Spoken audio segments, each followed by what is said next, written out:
Looking for a vibrant nightlife experience in Bogalusa, Louisiana? Look no further than Our Legend Sports Bar and Grill. This black-owned hotspot is located at 709 East 4th Street, Bogalusa, Louisiana. Come dance the night away on our energetic dance floor where the DJ is sure to keep the party going all night. Enjoy a full bar offering great drink specials and party deals that will make your night unforgettable. Don't meet us there, beat us there. Stop by Our Legends and become a part of the legend that is us. Welcome everybody into another episode of the Night Train Podcast. This is episode what, Kill? Where we at? Episode 11, man. We still chewing, as my dog O said, right? Episode 11. We still chewing out here, man. Still moving right along. We thank y'all for hopping aboard the Night Train with us tonight. Tonight, this episode is brought to us by one of our favorite after-hour spots, favorite bar and grills, Our Legends. Kev, you got that plug for us, man? Most definitely. Looking for a vibrant nightlife experience in Bogalusa, Louisiana? Look no further than Our Legend Sports Bar and Grill. This black-owned hotspot is located at 709 East 4th Street, Bogalusa, Louisiana. Come dance the night away on our energetic dance floor where the DJ is sure to keep the party going all night. Enjoy a full bar offering great drink specials and party deals that will make your night unforgettable. Don't meet us there, beat us there. Stop by Our Legends and become a part of the legend that is us. Man, shout out to legends, man. And tonight, we got two special guests. We got Superintendent Dr. Byron Hurst, and we got my frat brother, man, Attorney McKinley James out of the Lafayette area in Karen Crow, Louisiana, man. Yeah, a lot of good information coming tonight. I know a lot of people was waiting for here in our area, hear from Dr. Hurst as well as Brother Mac, man, got with the information and knowledge and the things that can help us with our property needs and attorney needs when it comes to successions, things of that nature, man. A lot of good information coming up for y'all on the Night Train tonight, man. But before we get into that, I just want to check in with my boy Kel to see how you doing, man. How's everything been going? New month, we done with March already, man. It's the time of the Aries rounds right now. Shout out to all my Aries out there, man. Oh, there we go, baby. We a few days away, baby. Shout out to all my fellow Aries out there, man. I kicked it off on March 21st. I think they changed. I think they try to change the dates, but we gonna always respect March 21st as Aries, first day of the Aries round, baby. Look, man, I don't care about nobody's stuff but mine. April 13th, baby. Aries, Drew, you had your shine. Everybody was in the comments. We did a live episode. Everybody got a happy birthday for you. I need the same energy. Hey, April 13th, man. Man, I hate that I'm gonna be out of town. Well, we both gonna be on the move that weekend. But yeah, man, my boy Kev coming up on 13th. Y'all heard him say it. That's on a Sunday. I think it falls on, if I'm not mistaken. It is. Yeah. Week before Easter, man. Before Easter, man. So y'all make sure y'all send my boy some love, man, and shout him out. But other than that, man, April Fools just passed by. I noticed that you caused a little ruckus on the book that they call Face. Oh my God. That's a new plug for you right there, baby.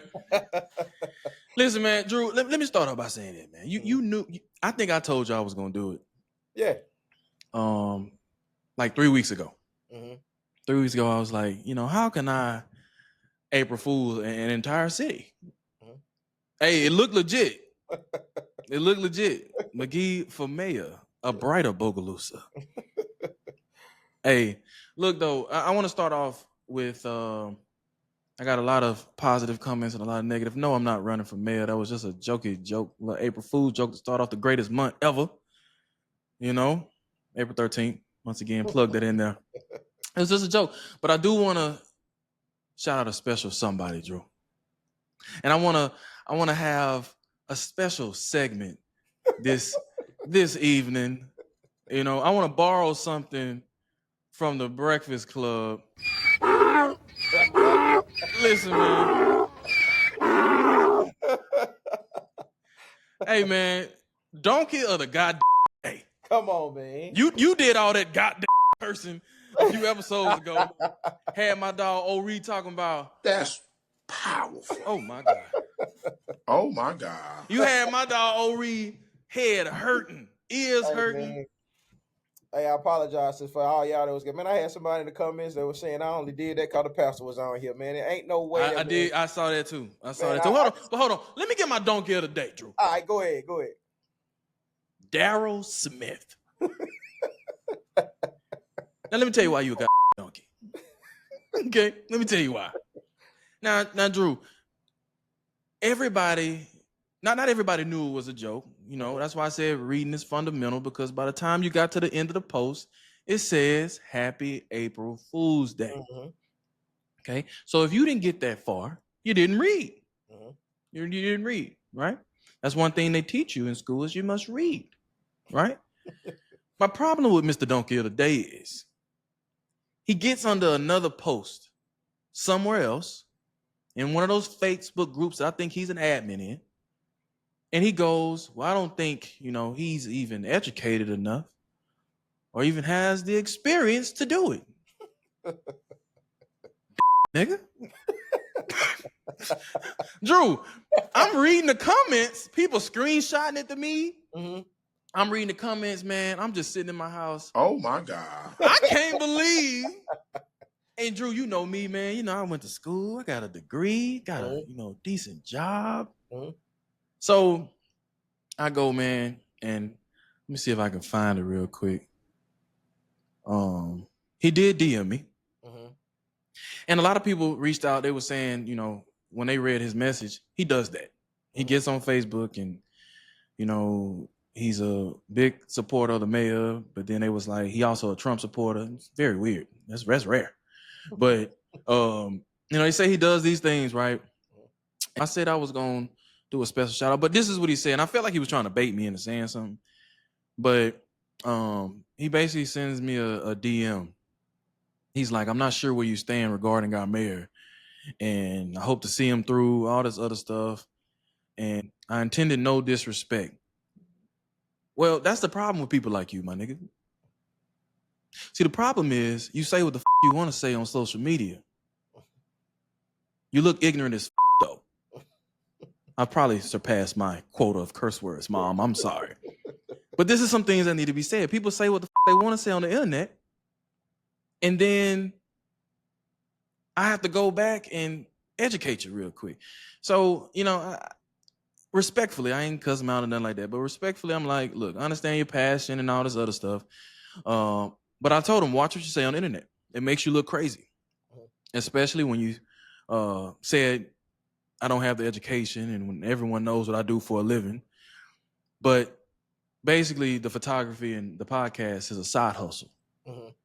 But don't let the backwards hat and the tattoos fool you. Don't let the nose ring fool you. Don't let me talking on the podcast think I'm uneducated, man. If you watch the episodes, I really thought we was a little educated, Drew. At least I thought I was, They may be thinking, well, damn, Drew is the smart one on this damn show. But, I mean, the thing that bothered me because you see it all the time on social media where people in our rural community get on there in these Facebook groups, just say anything, say crazy, outlandish things, and you don't even know what's going on. Mm-hmm. But he did say he will be more sensitive on how he words things. But then he goes and asks things like, have you developed a firm opinion on our mayor? Do you want to talk on the phone? Maybe record our conversation. But then he says, maybe record it for your podcast. Oh my God. No, the night train is not for things like that. No. But he does say he's genuine with no motives except to help Bogalusa. So the problem is, and that's why I felt like what he was DMing me was a trap to get me to say something.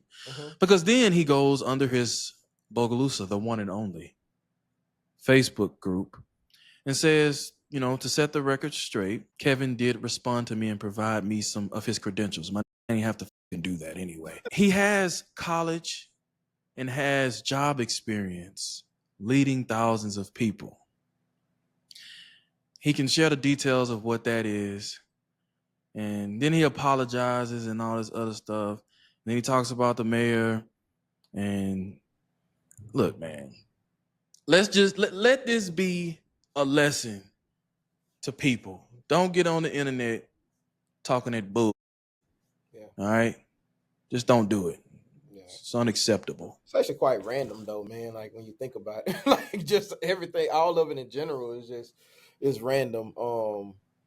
His response, his, the conversation in the inbox, all of it is actually quite random, man. It wasn't even that deep or that serious, to begin with, man. And first of all, if you still on if you on, now I can see if like one of your close friends got you with an April Fool's joke or something like that, just off some trust.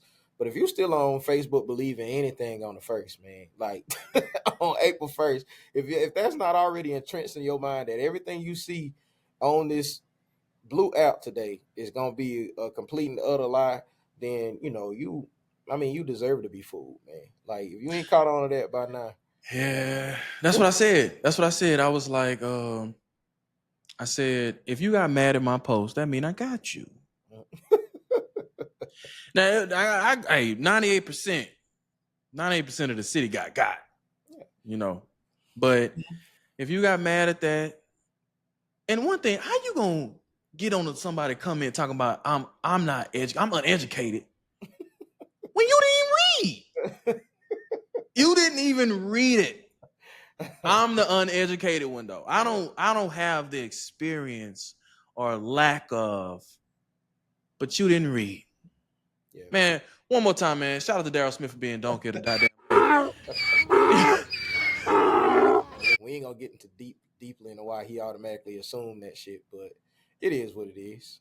We gonna Cause I'm a real nigger. That's why, Drew. I got all these tattoos on my arms, Drew. Yeah. And That's your hair why. backwards. My hat backwards. I get on this podcast and say shit like nigga. That's why. But no, real talk, man. I'm very educated, man. I have a degree from the University of Louisiana Lafayette. I'm also a member of Phi Beta Sigma Fraternity Incorporated. In my current role, I do budget millions of dollars for a major airline. So, Mr. Darrell, when you hear this is called code switching. This is what us niggas got to do for people like you because you don't think that we educated. Mm-hmm. See how we can switch real quick? Mm-hmm. We got to do that because people like you don't realize we actually have a degree and are very educated and have our bachelors and our masters and things of the sort. Okay, but no, man, shout out to Don't Kill Today, Mr. Daryl Smith. That man said I wasn't educated. That's powerful. That's powerful, Drew. brother Daryl Smith, man, Brother Daryl Smith, man. Like, once again, donkey of the goddamn day. Off, man, like, cause motherfucker said I only cursed because O'Ree was on here, man. Like I saw that. Yeah, man, you evidently don't know me that well, man.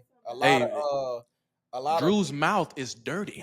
I said, a lot of you watched all the other pods, and then on top of that, you don't really know how important that conversation was to our community. You speaking from the outside, looking in, and I appreciate your admiration and your support. I do.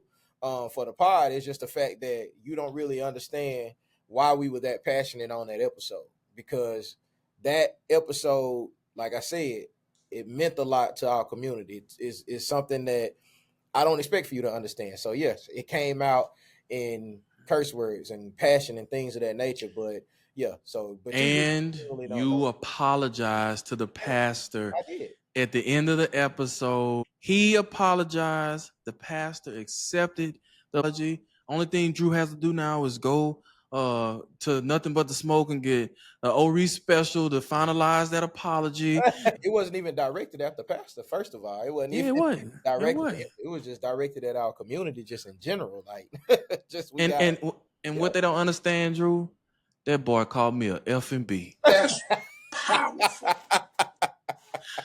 And he called me a fake N-word. That's powerful. Hey man, you gotta let it go. hey man, that was beautiful.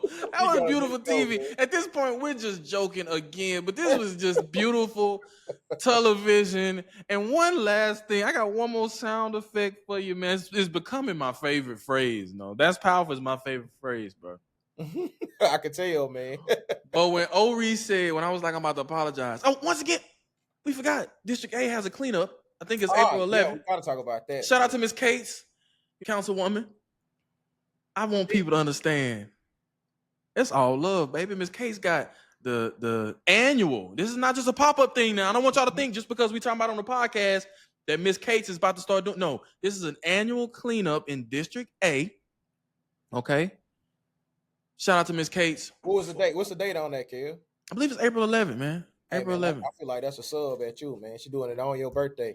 On your No. birthday weekend. That is true, but I'm gonna promise man. y'all and I'm gonna tell y'all this.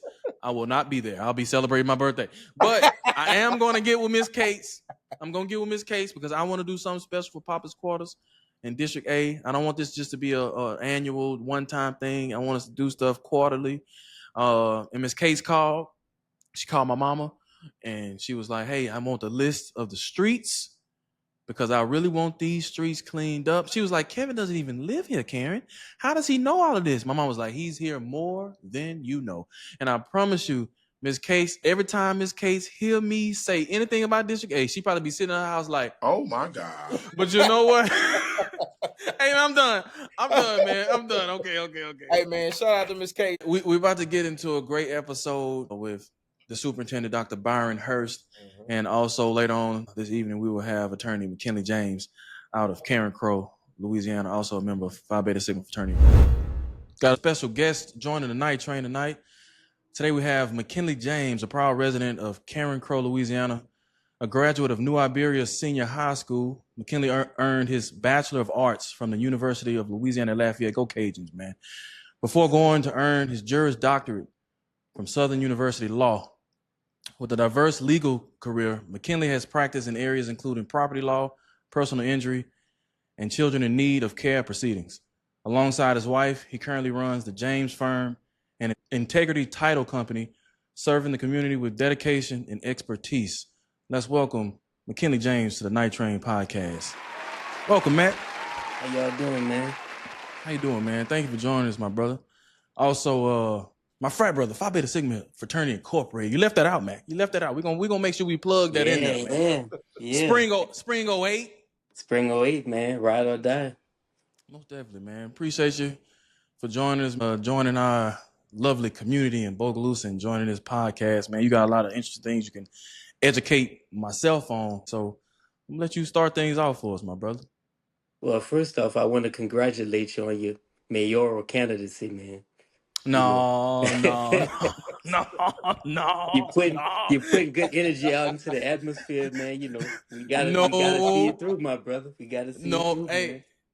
Hey, man. You know how many calls, text messages, whether they were positive or negative, I got. Oh man, no. That was a joke.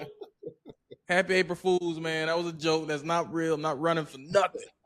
All right. It's most definitely needed, man. I'm gonna tell you that. It's needed in the community, good leadership, and you're giving them a form of that right now. I mean, look though, it's crazy. You're in Lafayette, Karen Crow, but you're in the Lafayette area. Right. I try to tell people all the time how, as small as Bogalusa is, people still know about it and they still hear about the stuff that's going on. And you, 200 miles away? Right. Yeah, absolutely. Yeah, y'all made some headlines recently. I know with the mayor, so everybody was. I know I was at least keeping an eye on what's going on over there. You know, the city, man, Bogalusa always has something negative in the news. We talk about it all the time. You know, you got to start putting a lot more positive things out that outweigh the bad. And you from a small community. You from what, New Iberia? New Iberia, and I know both towns similar in size. And I know the crime rate there similar to what it is or was in Bogalusa. So right. But what I found is a lot of those problems, they transcend to every community. We dealing with some of the same issues. I ran for state representative here in my area, and got a clear view of different things that we needed to do organizationally to get better as a better run city, and then from the perspective of the people, taking accountability to make sure that we running right. And so, it's a problem across the board that I think everybody needs to work together to get some positive results on. I think, now you can tell me if it's different in either. Did you run in Karen Crow or New Iberia? I ran in Karen Crow, so it covered Karen Crow, it covered Scott, and a little bit of Cankton. So yeah, it covered a wide little range. This is what I say about Bogalusa. You have people that's on the city council and people in leadership, whether it may be the school board or city council. But I don't know if they have, whether it's lacking passion, they're lacking education, they're lacking the fact that they may be in their 50s and 60s, but they're leading a community of 30 and 40-year-olds. So Mm-hmm. they're looking at it just from their point of view of how it was when they grew up. And you got a bunch of 30 and 40-year-olds who they're not even active in city Mm-hmm. council meetings or school board meetings, complaining on Facebook Right. instead of saying, you know what, I need to step up to the plate and actually run. Yeah, I think it's a combination of all those things that you said. Sometimes it's the older people not really realizing what's going on in the younger community, or um, being welcome into bringing in new ideas into the community. I think you have government leaders who are stuck in doing things the way they've been doing them, and not trying to address the new uprising concerns of the community. Um, and definitely, like you said, we have people in my age bracket who are not engaged at all, not trying to be engaged, who not um, taking the time to learn the process. They just want to complain. But you can't continuously complain without taking some action. And going to the meetings, getting informed with what's going on in the community is the first step to being able to put yourself in that position. It's good to hear that coming from somebody that's not in Bogalusa. You know what I'm saying? A lot of times, like all of us, we all college graduates. Like, first of all, this is really rare.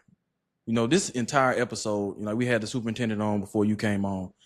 But to see 3 black men graduated from college, all from a small town, I really hope, because a lot of young kids watch this, Mac. All right. So, I'm glad that they actually get a chance to see that we're all from these small cities, towns, and we having an intellectual conversation of trying to better our community, whether it's yours in Karen Crow or ours in Buckles. Yeah, definitely.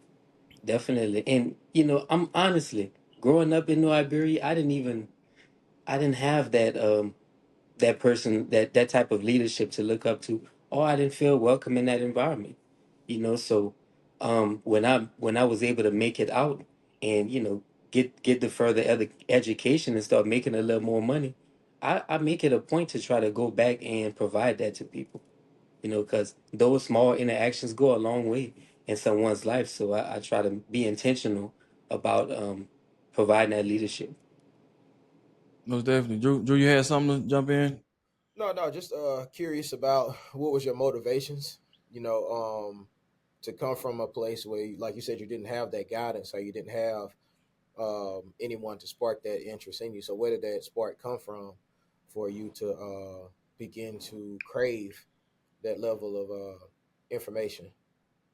Man, honestly, getting money, being able to have an income. Yeah, you no, know, as simple as that sounds, I wanted to make sure that I was able to provide stability for my family, my immediate family, and then a future family that I may have. But hmm I was just fortunate throughout my journey to be influenced by some good people. Like Kev hmm said, joining Phi Beta Sigma fraternity is likely what gave me the push to be able to graduate. And and a fraternity is founded on principles of achievement and pushing your brothers to achieve. And got to law school and it was the same thing. Southern just embrace you with black historical figures that push action to push society further. And hmm that's contagious. Having that foundation is what pushed me forward to do the type of work that I'm doing now. But just being able to make a living for myself is what got me there. When you left high school, Yeah. what was your So direction when you left? Did you have yeah? yeah. So I mean, wild story, but we used to have horoscopes on MySpace back in my time. That's what it was. Yeah, right. And my horoscope said that I would make a good attorney. So senior night for basketball, I was a basketball player at the time. They asked me what I wanted to do. I said I wanted to be a lawyer. So that's how I kind of made my mind up. My grades were always good because my parents um, told me I had to, get good grades in order to continue playing sports. And so my grades were good. I got into school. I went through school not understanding that I had to go to law school. I didn't realize that until my junior year. Again, I had a Really? good friend who was taking an LSAT, and he told me, this is the process you need to do. So I went with it, you know, went with it, and that's how I got to Southern.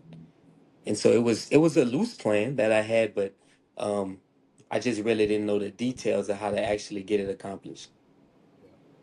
Let me, hey, y'all two together, because I've been hearing this from Ori to Hurst to all the way through um, this fraternity stuff, man.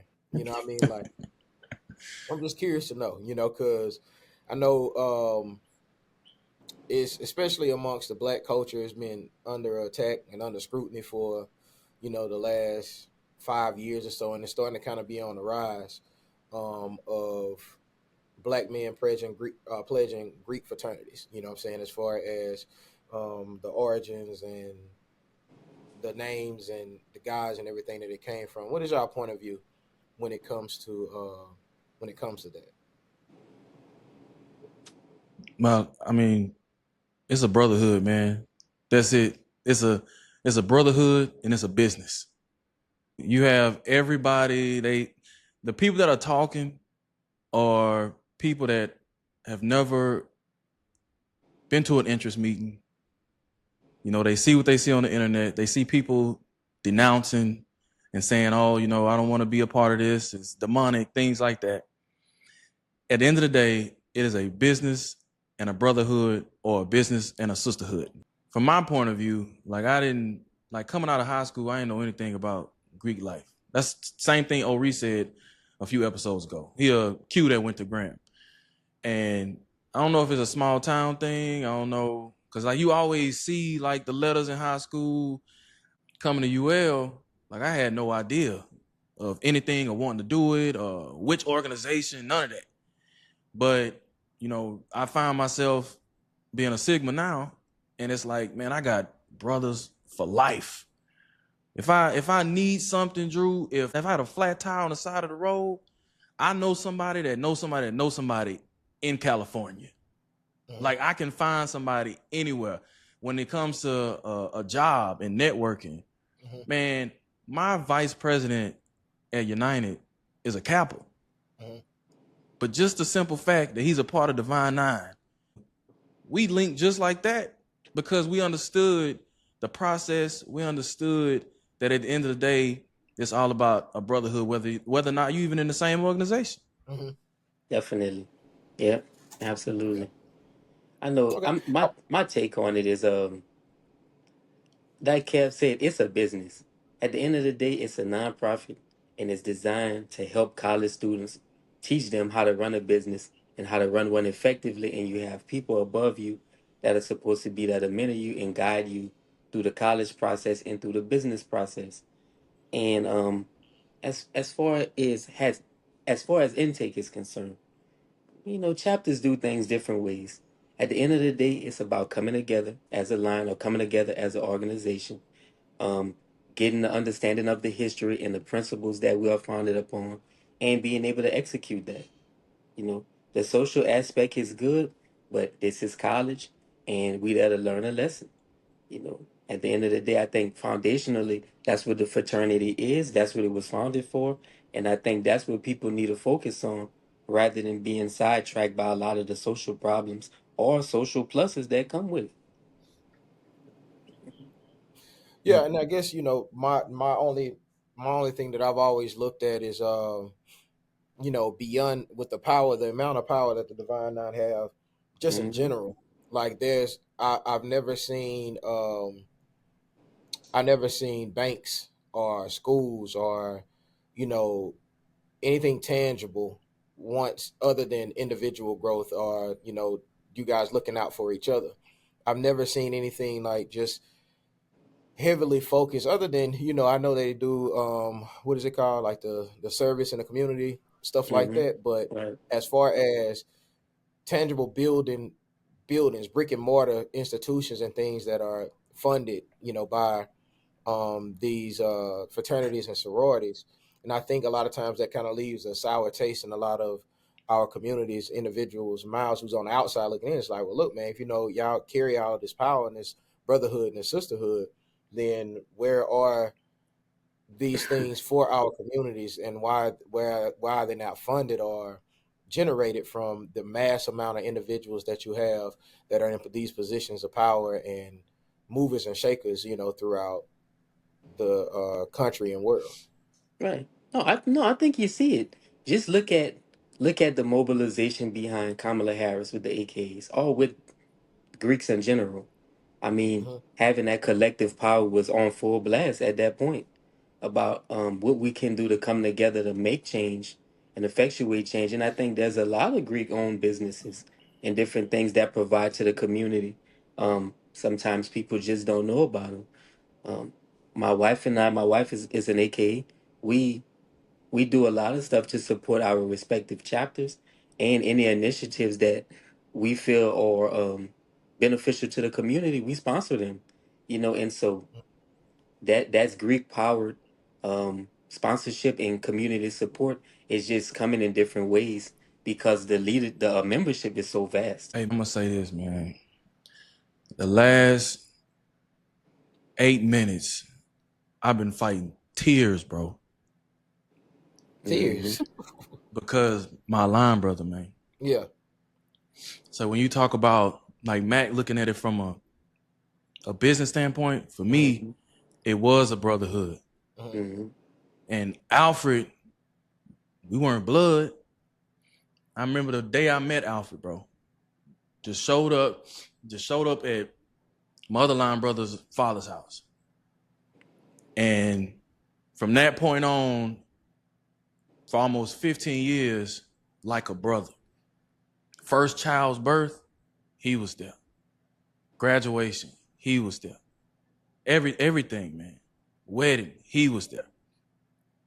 So I get you have people talking about like the business side and if it's demonic and all this other stuff. Man, we are brothers, man. We are brothers. We look out for each other. Alfred would call my mama. I'm checking on Miss Tiffany. I'm checking on his mama, checking on his sister. Like it's a legit brotherhood. And one of these days, I keep saying, man, we're gonna talk about grief and all this other stuff. And we almost got there tonight. We almost got that. I promise. I'm telling y'all, man, I'm sitting over here like, I'm glad I got this bright light right here, man. Cause that light was drying it up, bro. Because I mean, Mac, you lost money. Like Yeah, man. if people Yeah. don't know, like tell who money was, man. Like Yeah, man. You really want to go into the grief, man, because I still struggle with that for real. My DP. And like I say, at the time when I got into Sigma, it was a rough patch in what I was trying to do. I was struggling in college, just trying to adjust socially, because I didn't really have that guidance. And like I say, he stepped in and was a person to help build the character throughout our process. Me and my line brothers, I think we really came together, and it gave me a foundation to build on. And he was murdered when I was in my second year of law school. And so a lot of the stuff that I do it for him. I'm also a Mason, because that's something that he talked to me about uh, before he passed, and so I did try to follow through with those things. But I just wish that he was there to see it. And so, Kev is absolutely right. It's a brotherhood, but I think that's more personal to the members, and it crosses over the different fraternities because I have some Greek people that I feel that we're about in other fraternities as well. But yeah, that's when you're a member and you lose someone that was instrumental in your process in your life, is very difficult to replace that. yeah, cause So yeah, go ahead. What you saying, Kim? no, I was gonna say because you throughout your process, that's who helped you get through Hmm. it. Yeah. Like in your case, money was the one that guided you when you really needed him to, like, if you had days when you're like, I don't know if this is really for me, he's the one. Nope, I see something in you. And that same thing with Alfred. Alfred was a soft-spoken dude, and he wanted to be perfect. He wanted to get things right. Him and Gabe, grew up in it as kids. Yeah. And Sigma Beta. When I came about, I was there to like, wait a minute, y'all, there's another level. Y'all are smart. Y'all are passionate, but y'all are soft-spoken. Let me get in there and show y'all how to be loud and how to be leaders and, bring out, that soft side of you and make it strong. And that was the same thing. I wasn't emotional. I learned from them to be that. And, before maybe a year or so before Alfred passed, he's a sheriff. If you would have told me 15 years ago that soft-spoken guy is a sheriff, I would have never believed it. Right. And it's just a bunch of growth, Drew. It's a bunch of growth. They can't believe it, though. They can't believe it sometimes after going through college with you for sure and seeing the lows, seeing the highs, and just the complete foolishness, the other foolishness we was getting into, man. Yeah, Oh yeah, rest the in peace to the spring real, '08 man. was Yeah. Rest in peace to the real, though. So this is kind of like the last question I'm gonna ask before we move on. So that level of brotherhood, that level of connection that y'all speaking of, how do we get that to spill out over into our communities?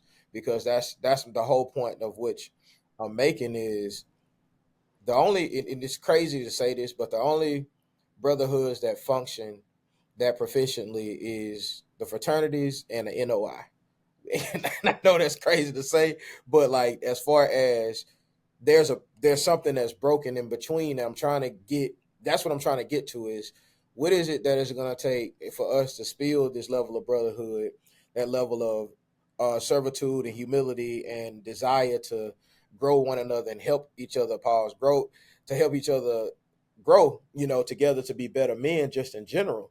What is it going to take for that to spill over into the everyday community lives of Black men in general? Is it only education based thing? Like, does it have to be based in education? Does it have to be based on college campuses or in churches, or can it just be something that's just generic throughout our everyday lifestyle as Well, Black men in the community? I know. I think that's the role of your graduate chapters. You know, So I don't want to get off too far into that, but I feel like graduate chapters should be focusing on community matters and uplifting the undergraduate fraternity, showing them again, giving them mentorship and showing them what they should be doing once they graduate and get out of college. Mm-hmm. That's just something that we have to focus on as graduate chapters to be able to help affect change in the community. I mean, Mm-hmm. that's simple and plain. And another thing that I do notice is we are we are quick to isolate. I feel like isolate ourselves as Greeks. Mm-hmm. So that tone comes out on social media. That Mm-hmm. tone comes out when you're just speaking about organizations in general. I think that we just need to be more inclusive of other thoughts and understand our position that we do have within the community Mm-hmm. to be intentional about making change.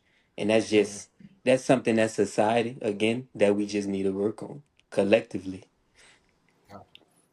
Yeah, I'm looking for so you were speaking about the graduate chapter, right? Hmm. And Drew, one of the things the grad chapter oversees is the Sigma Beta Club. Mm-hmm. So basically that's for younger kids like junior high, high school, where I'm trying to think, there was something in Bogalusa the same way, but it was a sorority. But basically you have yeah.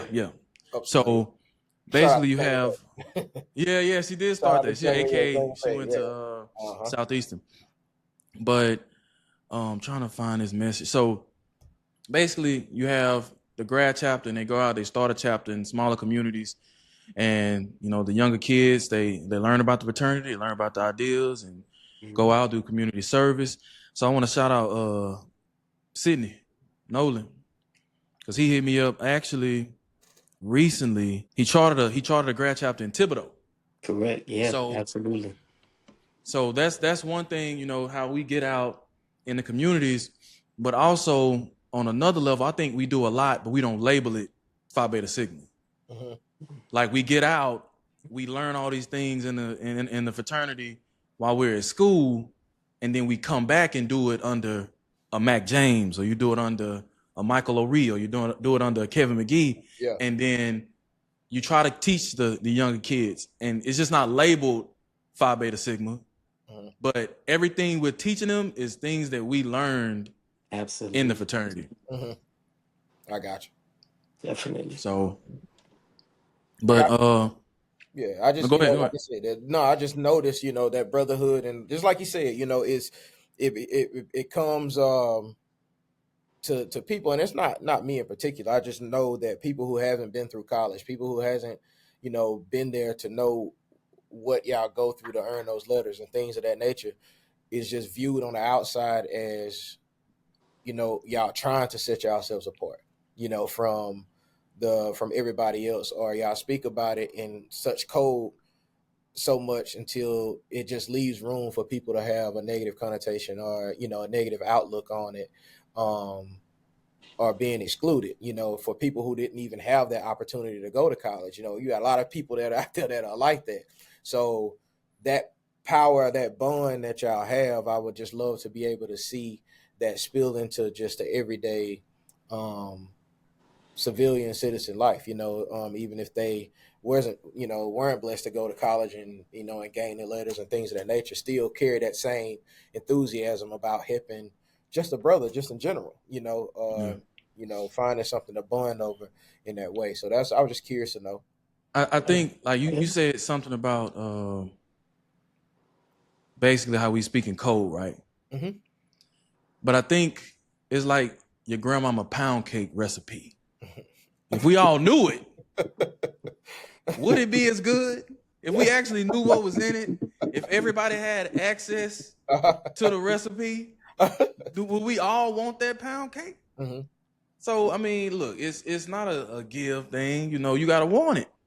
You got to want it. And, I mean, you see some lines of 1 or 2. You see some lines, I mean, in AKA in Delta, you may see 100 members, right? But one thing I can say out of all of the organizations, we all are passionate and we all prideful behind it. And it's just nothing we can't just give away, because of course we worked hard for this. But at the same time, once we do learn this information, we want to be able to give it to the people that want it. You know what I'm saying? So, but definitely, man. We don't have to keep digging deep into it. I just I know that's something that people are always interested in. That, because like I said, a lot of people are privy to that information. As far as there's a lot of people never walked a college campus before, and I think if you've ever been on a college campus and been friends with individuals that's pledging and things of that nature, man, you kind of get the gist of why they carry such pride about what it is that they're going through and what they have to earn. But I'm just speaking about those individuals in the community that like I said, they weren't blessed to be able to to experience anything like that. So I would just love to be able to see the average everyday males, black males especially, treat each other the way that fraternities and Greeks treat one another. Definitely, man. And it's coming. I seen a lot of the calls for people asking, saying that they need to be terminated, they need to be kicked off of campus. That's ridiculous, man. Yeah. That's ridiculous stuff. We just have to, do a better job at understanding each other and working together, man. Everything is so polarized right now. It's ridiculous. Yeah. Well, I don't even know if that was a segment. I like how we segued in there, though. But now, Mac, Mr. McKinley James, sir, tell us about, let me see, where is it right here? Lost my thought. Tell us about the James firm, man. The James firm and Integrity Title Company. Right. Yeah. So the James firm got a boutique size law firm. We handle a variety of issues. The attorneys, me and my wife, kind of joined together and started that firm. I focus, a lot on property and business formation. And my wife, she's the estate planner. And so Integrity Title came about just to be involved in the home buying process and to simplify that process especially for first-time home buyers, people of color. I know when I bought my first home, I didn't know what a title company was when they asked me which one to choose. And at that point, I started to try to research and understand the process. And we noticed that it ties in a lot to law that we already practice. And so it was just a natural transition into starting that title company as well. But as far as estate planning is concerned, is one of the issues that I'm seeing that needs to be addressed in our community. Because if you're taking a look through property records, you could kind of see the trajectory of people's property and wealth and how they either grew it or how they lost it.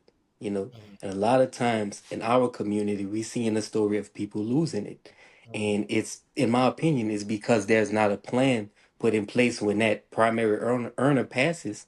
The person who was handling all the business, and oftentimes it's their grandmother, who is handling all the business, who spent her whole life trying to get property and get homes and own things for the generations. It falls out when she passes, and we need to put that plan in place to be able to protect those assets. And we try to focus on things like that at the James firm. Most definitely.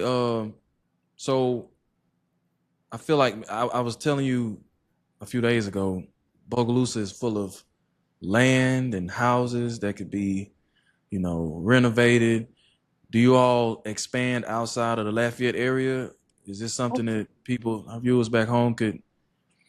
Oh yeah, yeah, definitely. We recently had a closing in Bogalusa. Not too long ago, maybe a couple of months ago. There was nowhere to close the deal, so we ended up at the I think it's the representatives. I can't remember his name, but the representative in town. He was gracious enough to allow us to use his office to be able to get the deal done. But yeah, we go wherever y'all need us to come. Um, as far Awesome. as yeah, as far as handling business, there, I'm yeah, sorry. yeah. I had to say, Oh, look, no, yeah, yeah. Ooh, hey, I was waiting. That 'Cause was y'all going been wild, getting man. me. Y'all been getting me. I said, wait, where you want back to comment? Yeah, That's all. yeah, definitely. Hey man, Yeah. sorry. Well, let me rephrase. Let me rephrase that, man. We come, Oh we man. will be wherever y'all require us to be. You know what I'm saying? We gonna handle that business. Oh Yeah, man. but the issue with the blighted properties, that's a lot of communities, man. That's a lot of communities, and it's all a lot of tax sale properties that were lost in the tax sale. Either people passed away, there was no succession performed, Mhm. and someone bought that interest at a tax sale, or rather no one bought the interest, and the property just sits dormant until the city has to pay to demolish it. Yeah. That's a lot of small town issues right now, is the tax sale property. So one of the things that we do provide, one of the services that we do provide, is being able to help those families in those type of situations to get the necessary legal work done to free that property up, so they can now use it or sell it, put it back into commerce, whatever they need to do. Also working with local municipalities to help design systems to be able to free that property up. You know, that's been a big part of our law practice over the last couple of years. Oh man, listen, y'all gonna strike it rich around here then, cause that's like secessions, man, is one of the hardest things in the world to Hmm. to get done effectively, Right. and in a timely manner, man. Like it is a headache around here, man, trying to go through that process, man. So um that what you speak of, hell, I'm dealing with an issue right now. I'm gonna probably talk to you off off mic All about, right. man, as Yeah. soon as we get out, man, because you speaking my language right now, because I got a couple of different things, different areas that I'm trying to acquire and take care of at the same time. I'm trying to figure out the best way to go about it. But I, Definitely. I but no, like it's that's something like you said, talking about like the blighted properties around this area, as well as just property just in general, man. There's so Hmm. many places where um kids ain't been back in 20 years and the Right. property is just sitting there. So So man, that's probably one of the most needed things in our area, at the right? moment. And as investors, to be able to, we try to do a lot of outreach to give the information to so people can understand what they need to do, because it's such an Mhm. abstract area. People just assume when someone passes, whoever they said they want to give the property to, they automatically have it. Mhm. It doesn't necessarily work that way, and you need to just get the knowledge out there so people kind of understand there's a process to go through, and let's get it in place, to ensure that everything is good moving forward. Right. But yeah, a succession can be done from wherever. You Mhm. just need to kind of reach out to someone you trust and be able to get that process started. And essentially, all it's doing is listing all the assets that a person has, Mhm. and basically distributing them to the people they want to, either by will or not, Mhm. and getting that person into possession of the property legally. Mhm. You know, so that's required. Anytime someone passes, that has to be done in order for bank accounts, property, cars, anything to be transferred legally. That's what you Yeah. need. Yeah, Okay. definitely. And so and recently, while we talking about blighted properties, there was just a major change into the tax sale system. And I don't want to get too deep into the weeds and put y'all to sleep, but essentially before we would have, if you're delinquent on your taxes the previous year, probably around May or June, there's a tax sale. That tax sale, someone can buy an interest in your home. It can Mhm. be as small as 1% or big as 100%. If you don't pay in 3 years, you have a chance to go back and pay your taxes. But if you don't pay in 3 years, that person can, under the current law, take that property and own it, you Mhm. know. And, there's some more legal work that they have to do to clear it up, but that's essentially the gist. Now, starting January 26th, is going into a lien based system where they're still going to have that tax sale, but now instead of buying an interest in your home, someone it's a lien that's going to be put onto the property that you're purchasing for the amount of your delinquent taxes and any administrative fees. Um, Better system legally. It's cleaner legally to deal with the property, but in my opinion, it'll make it very easy for people to lose property. Now Gotcha. in this current system, it takes long, it's complicated, which I Mhm. thought was good because you should protect someone's property interest, make it difficult for someone to take it. But now it's cleaner, Pretty easy for them to and come I think that if we do get a rise in property taxes, like that's what seems like it's gonna come, I know a lot of minority people are gonna be in trouble.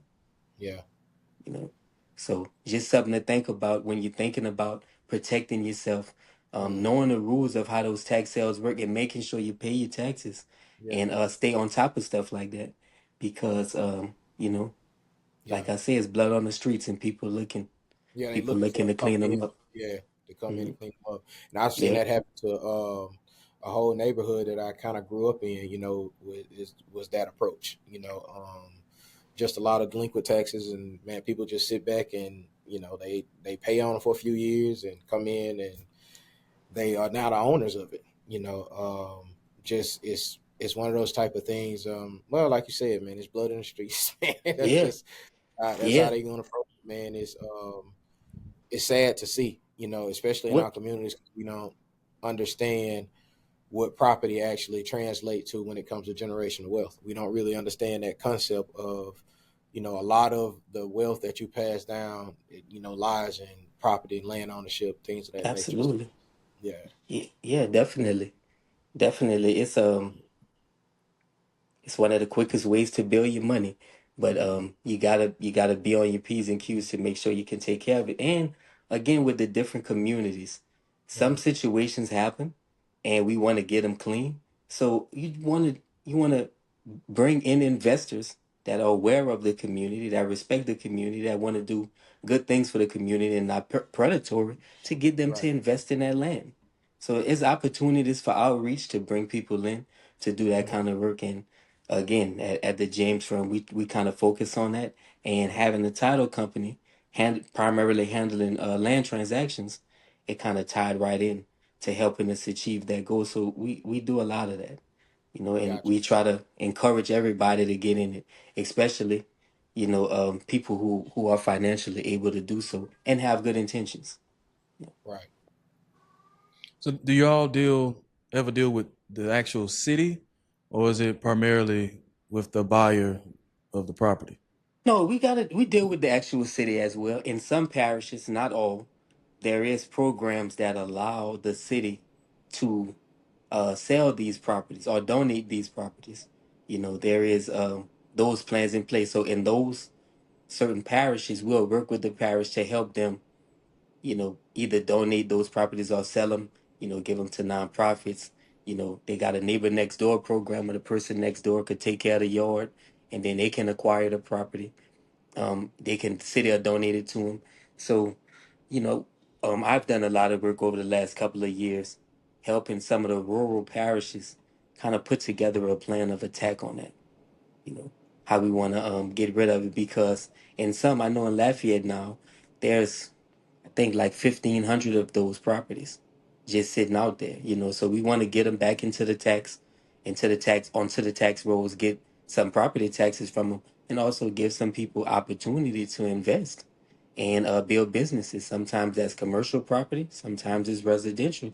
So if you could come with a good plan, some of these parishes will work with you to give you the land and give you maybe give you some resources to get your idea off the ground. you know. But again, it just goes back into organizationally getting yourself together, making sure your business is operated correctly. Have insurance, the whole nine yard, preparing yourself to take advantage of those opportunities. Yeah, man. We gonna put you a nice billboard up in Washington Parish all over the place, cause you can get you some business out there, man. When I tell you it's so much, it is so many houses. It is. I'm telling you, man. I'm telling you, Drew. Yeah, you're gonna get it. I rolled through it and seen a little bit of it, but y'all have some monster houses back there too. Like Yeah. they people Yeah, sitting on acres back there for sure. A lot of land. There's a lot of cleanup situations that need to be done too, as far as just not like you said, not being prepared for the primary provider to leave, and so you got a lot of houses that are rotting away just because the families can't decide how everything needs to be done in a legal manner. So, and they never can come to the table and have the discussion because they don't really have the knowledge. So it just ends up rotting away, in the process. So that Yeah, is that is it's, that is a pressing issue. I'm telling y'all, get to Yeah, the city council, man. Get yeah. to the city council. don't get me Get on started their on that. backs. Let them know what's going Don't on. don't don't get see Mac trying to set it up. He trying to set it up, Drew. We're not gonna do that tonight. No, I'm not touching it. See, Not touching it. it sound like you got a lot of campaign points, man. See, again, Oh, here you speaking it go. back into existence, man. Let's get it popping. Hey man, You McGee need for mayor, somebody to baby. hold a sign, man. Let me know, bro. A brighter Bogalusa. No, I'm playing. This is April Fools, baby.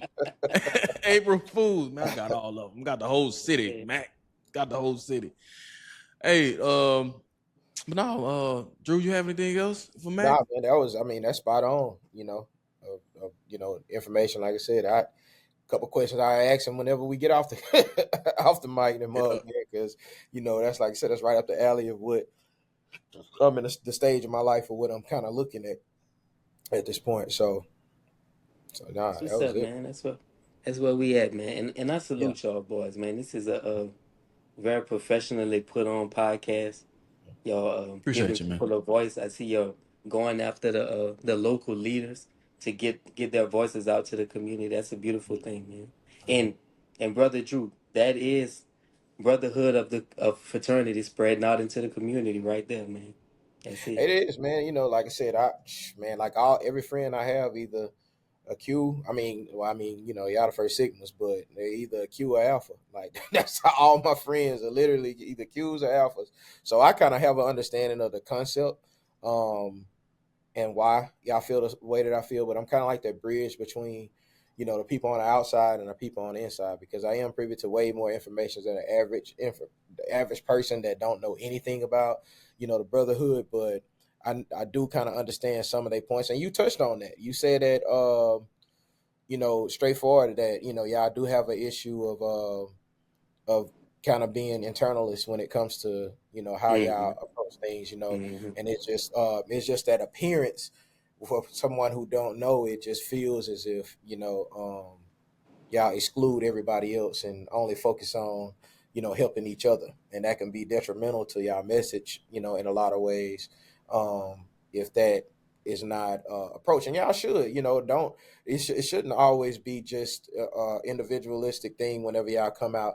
It should be under Sigma. If y'all are doing something, it should be under there so people can have that. Motivates kids to be like, okay, well, that's something great. That's something that I think I want to look into. That's why Kev mentioned Upsilon, which I loved Upsilon because, man, that organization was huge. Man, at its peak, I think, man, I think every girl in our area was fighting to be not fighting, but really desired to be a Yeah, part of. right.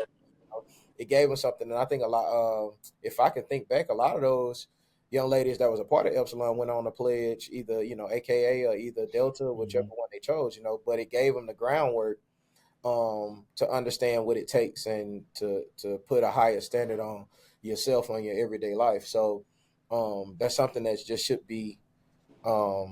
I feel like displayed a lot more than just the just the individual within themselves. Definitely. So Where you went to undergrad at, Drew? Southeastern. Southeastern. All right. All Yeah, right. went to Southeastern. Yep, went to Southeastern. I was initially supposed to be at Alcorn, but I'm gonna choose my words wisely because I don't want to bash my HBCUs. But let's just say a lot of Manila folders was lost in the beginning of that semester, man, and that was a train wreck that semester, Oh man. man. So, like, they filing system wasn't the strongest. It wasn't electronic at that time, and man, that was a rough for a lot of us out of state students. We lost a lot of time, man, as far as trying to get that. So I ended up having to transfer at the last minute. Thankfully, my academics and stuff was good enough for me to still get in the Southeastern, But man, that was hurtful because I was really looking forward to going to Alcorn. I visited Grambling, I visited Southern, um, I visited a couple of other schools, smaller schools, but Alcorn I went during homecoming, and Steve McNair, of course, was one of my favorite quarterbacks of all time. He Mhm. played at Alcorn, man, and they got an Air McNair drive, and we went during homecoming. That was my first time experiencing something like that, man. And it stuck with me for some reason. And so I was geared up to go. I had clothes packed, everything. Man, I was good to go whenever they was like, "Oh yeah, we don't have none of your admission information." Oof. We had a mishap in the office with some some applications, and some got lost, and so it was Yeah, rough. man. So it was like, yeah, um, just pay your out of state fees this semester, and then we'll pick up next semester and talk about reimbursement and all this type of stuff. But I'm sorry, I ain't come from that family that can drop out of state fees and tuition, in one semester. So that's how I ended up at Southeastern, man. That's real, man. I Yep. you know, Uh, I love I love our HBCUs, man, but you know yeah, us yeah, sometimes, bro. You yeah. know how it is sometimes. You gotta love us, though. Got to, man. But I spent a lot of time um visiting on the yard at Southern. Um, that was during the Doha days. You don't know nothing about Doha, Kill, but that was doing like Don't. Doha was a dorm that was that at What you was Southern. doing in there, Drew? Uh, very respectable things, man. Very That's respectable. right. Man, was it a co-ed dorm? Was it a what kind of dorm was Just it? man, we was in there having Bible study, reading the Bible. You know. Playing table tennis. But Yeah. yeah, Doha was I was just that was just one of the dorms that I used to frequent, a lot. But You said freaking? no, I said frequent. Oh, okay. I didn't know if you said freaking or I didn't know which one you said. My bad. Nah, Man, man, come but on, it man. was good Yeah. days, man. I got man like the worst jokes I think that almost tore me apart was on Southern campus, man.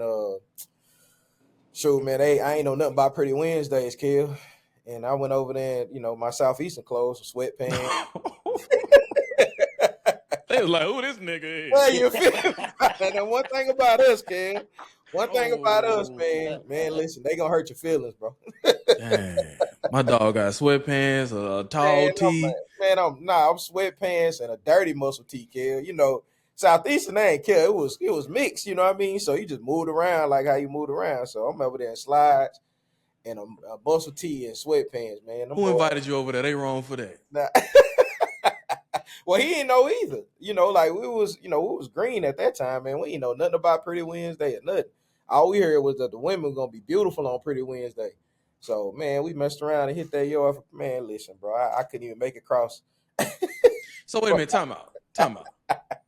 Y'all went to Southern on Pretty Wednesday for females, and you wore sweatpants and a muscle shirt. Man, you gotta understand, Kev. We was green, bro. Famous words of Ori. Oh my God. Oh my God. We was boys green, riding man. in 3-piece suits, man. Man, they was like, man, listen. After man, them boy, hey, man, listen, like that was a different time. And that's when see, I went when Hove had everybody wearing blazers and jeans. So the boys was out there in Sean John jeans and blazers and boots. And you know, that's when niggas was wearing lugs. Yeah, I remember that. That was business casual in the club. That's what Yeah. that was. I remember y'all remember the polo boots, man? I used to love them polo boots, man. Why we had to end wearing the polo boots with the Levi's, man? That's still Hey, heat. man. That's still heat right now, man. I haven't seen that in so long. That must be a new Iberia thing, man. I ain't seen that in a minute, bro. No, man, they still make some nice boots, man. You just gotta be, you know, you're gonna get talked about a lot, you know, by the young boys, but they still look good in my opinion, man. Yeah, it's still heat, man. Yeah, man. I'm gonna tell you, it was a club called Karma and Bed and Shakers. Everybody had on the Ralph Lauren polo with the Levi's and the polo boots. Yep. Tell you, I used to go to TJ Maxx, man. We used to call it polo for the Lolo. Go to TJ Maxx, get you a nice polo for $49.99, depending on which material though, because you know if you had that soft cotton, $49.99. If you had that thick one, gonna hit you for about $59.99. Yeah. Oh yeah, right. Right. And then look, if TJ Maxx didn't have it, Marshall's had it. Definitely. Yeah. All Ross. All Ross. Pulling up on Ross right before the party, man. Let me get me a shirt real quick. You know what's funny, Kel? My fault. I said Doha because I'm thinking about Southeastern. I meant to say Toddy. That's my fault. I know. Toddy Hall. Yeah, now I know about Toddy Hall. That was my fault, yeah. So look, it was actually Toddy Hall, man. So that's what we was calling it Toddy Hall by the time I got to you. Yeah, man, a lot of nice and Toddy, man. You know, so you're reminiscing, Drew. Yeah, man, I had text my dog because the dude I used to, you know, guys like, hey man, what was it? Was it Toddy or Doha? And Doha is a Southeastern dorm that I was getting. Well, Doha wasn't a dorm; it was a college apartment complex that was on campus, but it was apartments for like seniors and stuff. But Toddy was definitely a issue. Well, the reason I said you reminiscing because your skin started glowing a little bit. You start cheesing a little bit more when you realize it was Toddy Hall. I keep calling it Toddy, but when you realize it was Toddy Hall over there, Toddy, man, you know. No, it's Toddy. It's Toddy Hall for a reason. All right, it's Toddy Hall. When you start realizing what it was, you was like, yeah, Toddy Hall. Yeah, man, it was Toddy. What it was. Yeah, but it was good times, Kel. All right, Drew. We understand. We understand. Good Mac, time. before we let you go, man, two things. First, man, the beard, man. What is it? Coconut oil? What you be using in that, man? Coconut oil, man. Raw coconut oil, hard pressed. That's it. I put it in there, comb it out every day, and probably about a couple of months. Every couple of months, I'll trim my ends to make sure I'm all clean on the end. But that's it. Real simple, man. We're gonna do some After Effects editing, just crop it out, make it look like it's the same length as ours. Let me tell you, Kev, I was about 12 years old, dog. My beard was about as long as yours right now, man. So it's That's crazy. it's Man, genetic. that It's is genetics That's crazy. as well, crazy. bro. That's wild, man. When I was in high school, I had like the little Reggie Bush, man, the little thin Oh, that Oh, was clean. Yeah, USC that was Reggie clean Bush. back in the day. that chin Yeah, strap was the disgusting. chin strap. But at the time, you know, you was really one of the only ones with a chin strap, so you had to, Yeah. you know. Mag, man, where can people, our viewers, whether it's Bogalusa, whether it's wherever, how can they reach you at either location, whether it's the law firm or the title company? Man, we are at 2000 Moore Street, Lafayette, Louisiana. You can reach us at 337-703-4312. Same number for both businesses. And whatever you need, we'll take care of you. And you can find me personally on Instagram at Bearded Mac. That's it. That's bearded.mac. See that, man? He put the beard in there, man, just to shine on everybody, Yeah, man. just a flex, man. You know. God. Hey, man, appreciate you for joining us.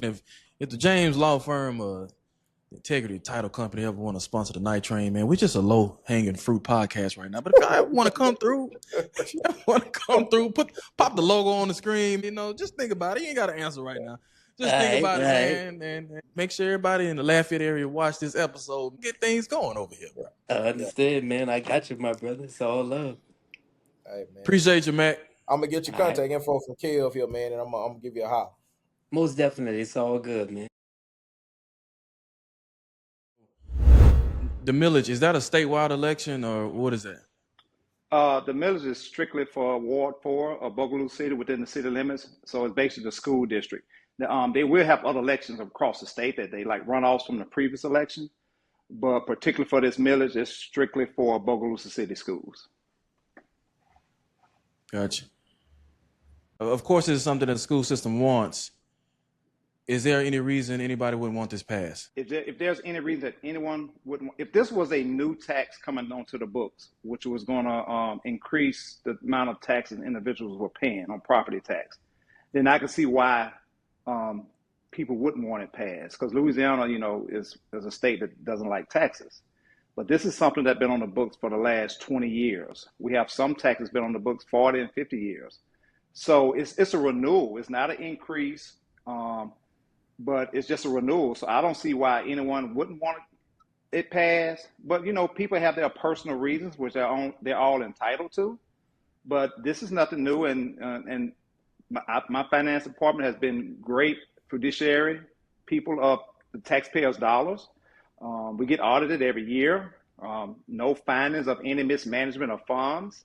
So I don't understand why certain people have personal vendettas against not passing tax, other than it's personal against individuals and not the system. And we're doing a lot of great things in the system since I got there. So I can't speak for what happened prior to me getting there. All I can speak on is what I've done since I've got there with what I've had. So just to be clear, this tax is to help the Bogalusa City School System in more ways, if any, that it could hurt it. Yes, it is. Like I mentioned earlier, when our students want things, I gave an example of the band. They needed new uniforms. Most bands have to raise money. We didn't have to raise money. We paid for those uniforms out of the general fund. So this tax goes into the general fund, and the general fund is used to run the operations of the schools, be it paying bills, providing services to students, in some cases paying some salaries, programs that we bring in to help benefit the students with educational programs. So it's a plethora of things that we can use these funds to, and it's all geared toward the students. So yes, we need this tax passed to continue moving forward in Bogalusa. As you can see in the last 2 years, our scores have increased slightly. So we're still trying to continue that trajectory upward, where we can continue to better the lives of our students. And every little dollar counts. So we can't afford to lose it. But if it doesn't pass, parents are still going to expect us to do the same thing we've been doing to support their students. They still got to eat. They still got to ride the bus. Still got to put gas in the bus. They still got to keep the lights on. Still got to pay the water bills. And this tax specifically helps with all of that. Gotcha. And you're going on what, year 2 now? Yeah. So June 19th will be year 2. So what's the long term? Like, are you? How does it work as far as when the board, brings in a new superintendent? Is it like a NFL contract where it's 4-year deal, 5-year deal? How does that work?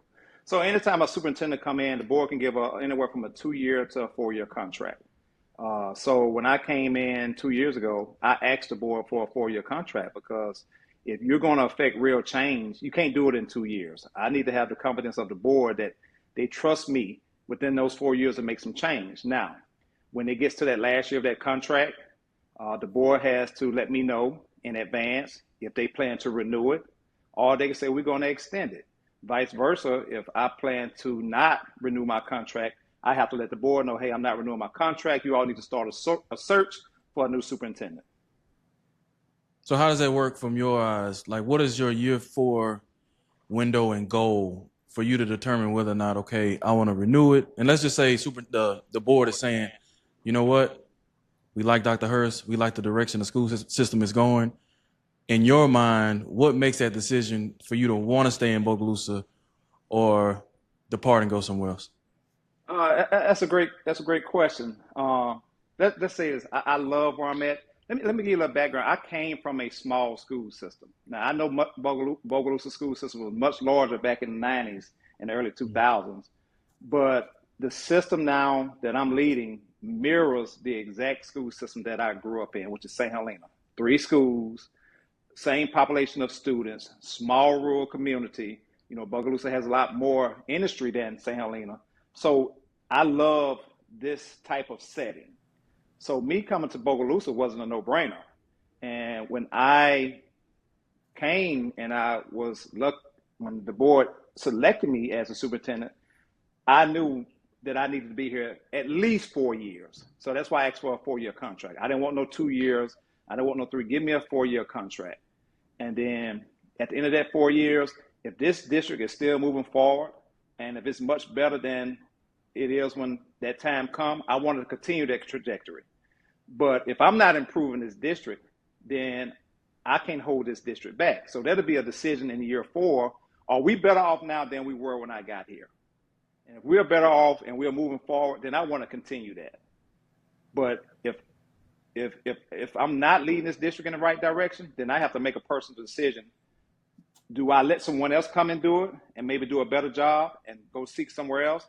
So it's all about a personal decision. And of course, it depends on the board. If the board is happy with what I'm doing and we are improving, and it's not just about test scores, it's about growing students in all facets of life, making sure that the system has policies and processes and procedures in place that's conducive to everyone. So it's a lot of little things that's going to factor into that. And of course, family. My family, my kids are in high school and will be graduating in a year or 2, and another one about 3, 4 years. So it just depends on a lot of factors. But I can say this: I've already, told the board that I'm interested in staying longer.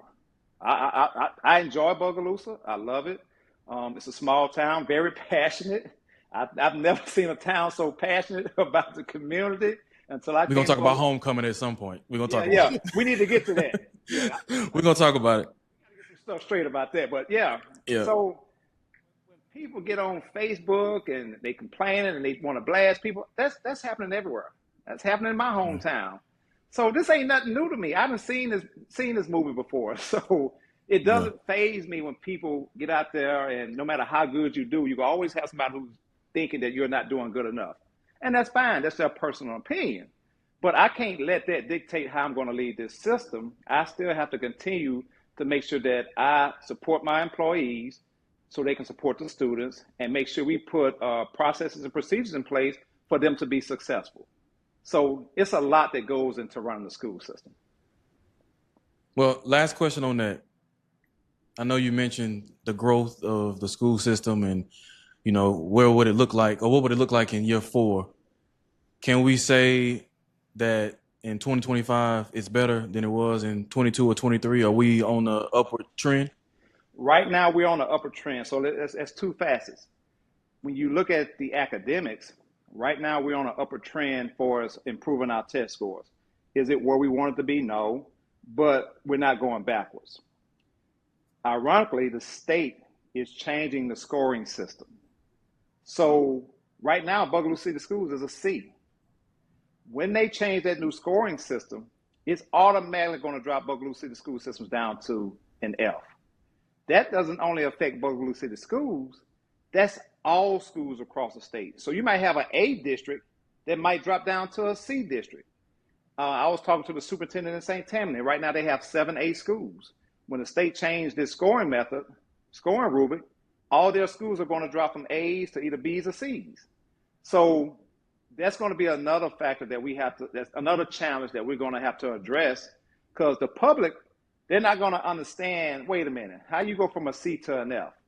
It's a lot that goes into that, and Ms. Tillman, my chief academic officer, has been educating the board at the board meeting. We went to Rotary and explained the changes that are coming. But to people who just don't attend those meetings and don't really delve into it, not going to understand. All they're going to see is we were C and now we're at F, but not going to understand that there was a change at the state level.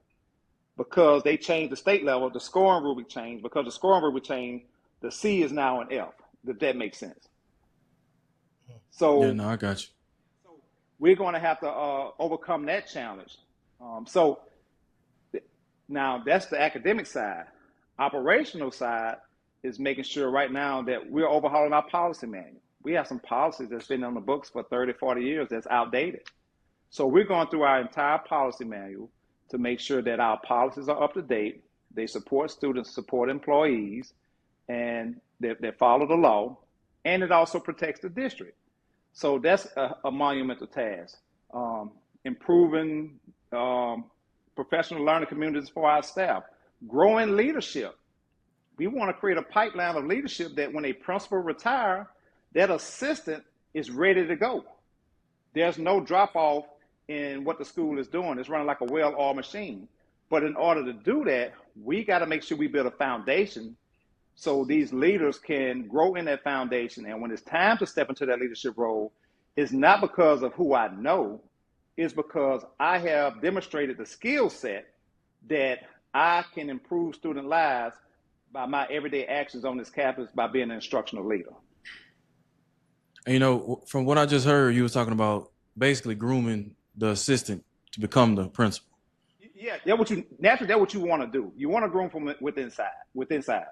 So now you don't got to answer what I'm about to say, but I heard Kawanda gonna be the principal at BHS in a few years, Drew. That's all. You don't have to answer nothing. You ain't gotta say nothing. That's just what I heard. That's what I heard. But no, but really, I mean, it all makes sense. And when you talk about the test scores, right, and you know the school system's grade is about to drop, right? Now, Drew, when you were graduating in 04. When we say the school system, not only Bogalusa, Washington Parish, St. Tammany Parish, the whole state grades are about to drop when they implement this new system. So everybody's grades about to drop, but specifically BCS. Let me tell you why I want to talk about our school system. Now, I promise you this, Drew. When I graduated in 10, everybody in my class, and probably in 09 and 08, when they went to college, we were taking remedial math our first semester, like everybody. Why is that the case? Why is that always the trend? Drew, Dr. Hurst, anybody? Y'all know why? Look, man, like I went through the same thing, man. It was a lot of us had to take transitional courses, not only for math, but also for ELA, for English and literature, things of that nature. We had to do the same thing when we got there. I think, now my personal opinion, like I said, I'm not on that level to understand what the process is, but I know preparation and expectations in our system for years has been far below the bar.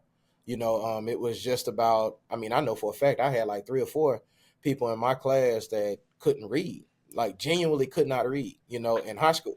You know what I mean? So the bar that was set was so low. So one thing I realized is I was only really book smart in Washington Parish and Bogalusa area. Once I stepped outside of those areas, I was probably on a 9th grade level, as a senior in high school. And that's just because the expectations in Bogalusa has always been set so low as far as what it takes in order to be proficient in what area. Now, why is that the case? Is it because of The educators, is it because administration? I really don't know. Is it curriculum? I really don't know. The only thing I do know is that has been the storyline for the majority of people that has come through our system. Is, when you leave here, you learn quickly that, man, I gotta spend this whole first semester just catching up to everybody else, and that's what really causes such a high dropout rate for a lot of Bogalusa kids that do attend college. Is it's almost like having to redo high school all over again and trying to be a freshman at college at the same time. That's a dollar amount too. Think about all the remedial class you got to take. You taking out financial aid to pay for one or two more extra classes that could be going somewhere else. Yep. Mm-hmm. I experienced it as well coming out of high school. When I went to Southern, I had to take a few remedial courses. And true to what you said, Brother Drew, is when I went to Southern, I can remember it was probably 20 of us from St. Helena under the tree hanging out every day. And when it was all said and done, probably about 3 of us out that whole group actually graduated. And they end up dropping out. And now they're doing good now, but they had to take another path. And that's another thing. College is not for everyone. And that's why in Bogalusa, we're trying to revamp our high school to make sure that we have a career path and a college path for our students. And that comes with offering more of those CTE programs, such as architecture and construction, arts, audio, video, technology, and communication, which I would love for you guys to come in and mentor our kids on that. Business Shout management. out to the Bogalusa Sports Network. Keep going. I'm sorry. Human services, information technology. So we're trying to add courses to expose our students to those careers. But even with that, you still have to find the right people to come in and deliver that and teach them that. So it's a challenge all the way around. When I graduated from Southern University in 2001, I probably had close to 200, 300 people graduated in the College of Education. I went back 10 years later to a friend's a relative's graduation. They probably had 5 people graduating in the College of Education. And that's across the nation. So what you find now is people aren't going in education. They're going in elementary ed. And when they come out, they will either be elementary ed or a coach. So now you're having your educators now they had other careers. And then they're jumping into the education career late, which means now you have to catch them up to speed because they didn't take the traditional courses. They didn't get the classroom management. They didn't get all of that. So they have to get in a program after they've been in a career 3, 4, or 5, a different career 3, 4, or 5 years. Not saying they can't be great, but it's a bigger struggle for them to catch up to where they need to be. And then now we have to train the teachers while they're trying to teach. It's like flying a plane and building it at the same time. And that's not just Bogalusa. That's everywhere. That's everywhere across the state, across the nation. So when I was in high school and grade school, all my teachers lived in my community. That was a career. If you were a teacher, you were successful in my community. But as those teachers retired, they were not replaced by college graduates who went in education. So therefore, you start to see a shift in the educational system.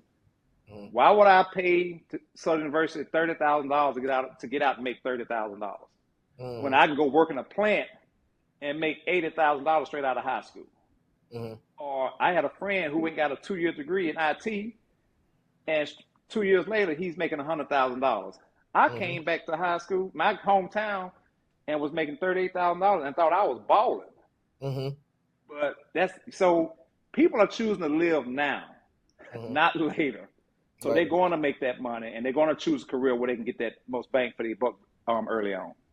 So let me ask you this, and this is like kind of like something that I've been just kind of observing throughout the community, just in general. Like, and I hear it all the time. I don't know specifically the reason for it, but I do hear it a lot. Is there an issue with nepotism in our system? Let me address it. Anytime you're in a small, if you want to answer, you don't have to answer that if you don't want to. No. I'm gonna address it. I'm speaking of my experience.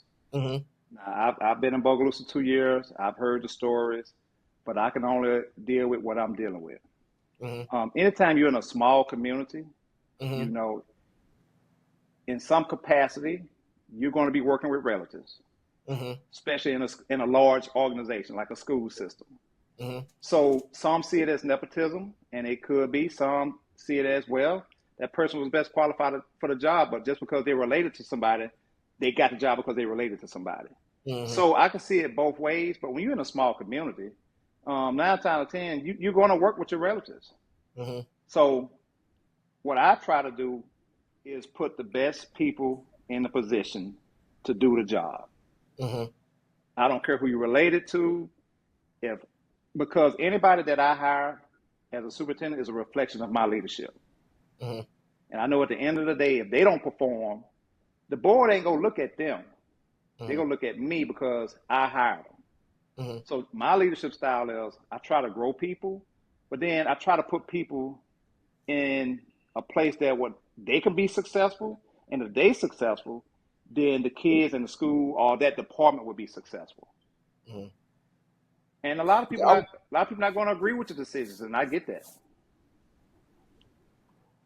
Yeah, I was just curious because it was such a that's something that I see thrown around a lot whenever they talk about the school system and different issues with the school system. Is I see that nepotism word thrown around a lot, which like I haven't worked with the school system alongside the school system in years, so I really don't necessarily know the personnel that well to say if it is or if it isn't. I'm just I was just curious to know because I see it all the time. And that's that kind of just piggybacked off of the question about having individuals in place and having educators in place that can handle the load that's required of them, and I know that if there was a problem with nepotism, then that'll definitely lend to that problem as well. But if you are confident in the people that you're putting in those positions, then I can't get upset with that. I can't penalize anybody if they are qualified for a position and you place them there. I can't penalize them just because their aunt works somewhere else or their cousin works here or their brother works here. I'm not upset at that at all. But as long as it is based off of merit and based off of qualifications, then I can't see why that's an issue. So, I tell my principals, I say, look, one thing I'm not going to do is micromanage your school.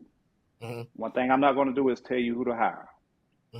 So, because at the end of the day, if that employee does not work out for you, what you can't say is that I told you to hire Kevin. And that's why your scores are going down, or that's why this happened. No, you hired Kevin. And but because Kevin ain't performing, I'm not coming to Kevin. I'm coming to have a conversation with you. Okay. That's how I lead. And I do that with my principals, and I do that within my central office. Okay. So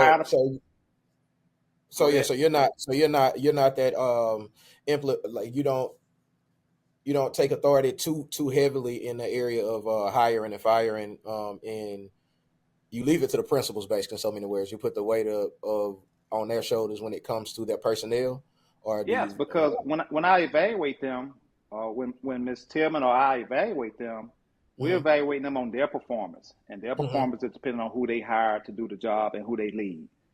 So that's why I specifically do not interfere with the operations. And people have a misconception, like the school board. Bobby Jindal in 2011 passed Act 1. Prior to that, school boards did all the hiring and firing.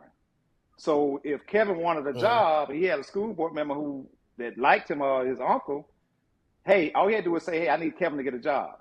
Bobby Jindal changed all that. So all the hiring and firing comes under me as a superintendent.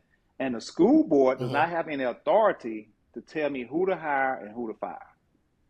So that's day-to-day operations, and that comes under me. Okay. Yeah, I wasn't aware of that. I didn't know that they changed it. I thought it was still the same, like that it still had to be, go through the board as far as. No. And a lot of people still believe that. So when I'm dealing with an employee and maybe have to let an employee go, of course, people are calling board members. But board members go to trainers and they understand that, hey, I can't tell the superintendent what to do with day-to-day operations. The board has 3 functions: to hire and fire the superintendent, to set the budget for the district, approve the budget, and set policy for the district. Those are the only three functions of a school board in the state of Louisiana. Mhm. So when I get it, I was a former, just for reference, I was a former school board member in St. Helena. So Mhm. I know that coming into this Mhm. job, I knew how to work with the board because I was a board member.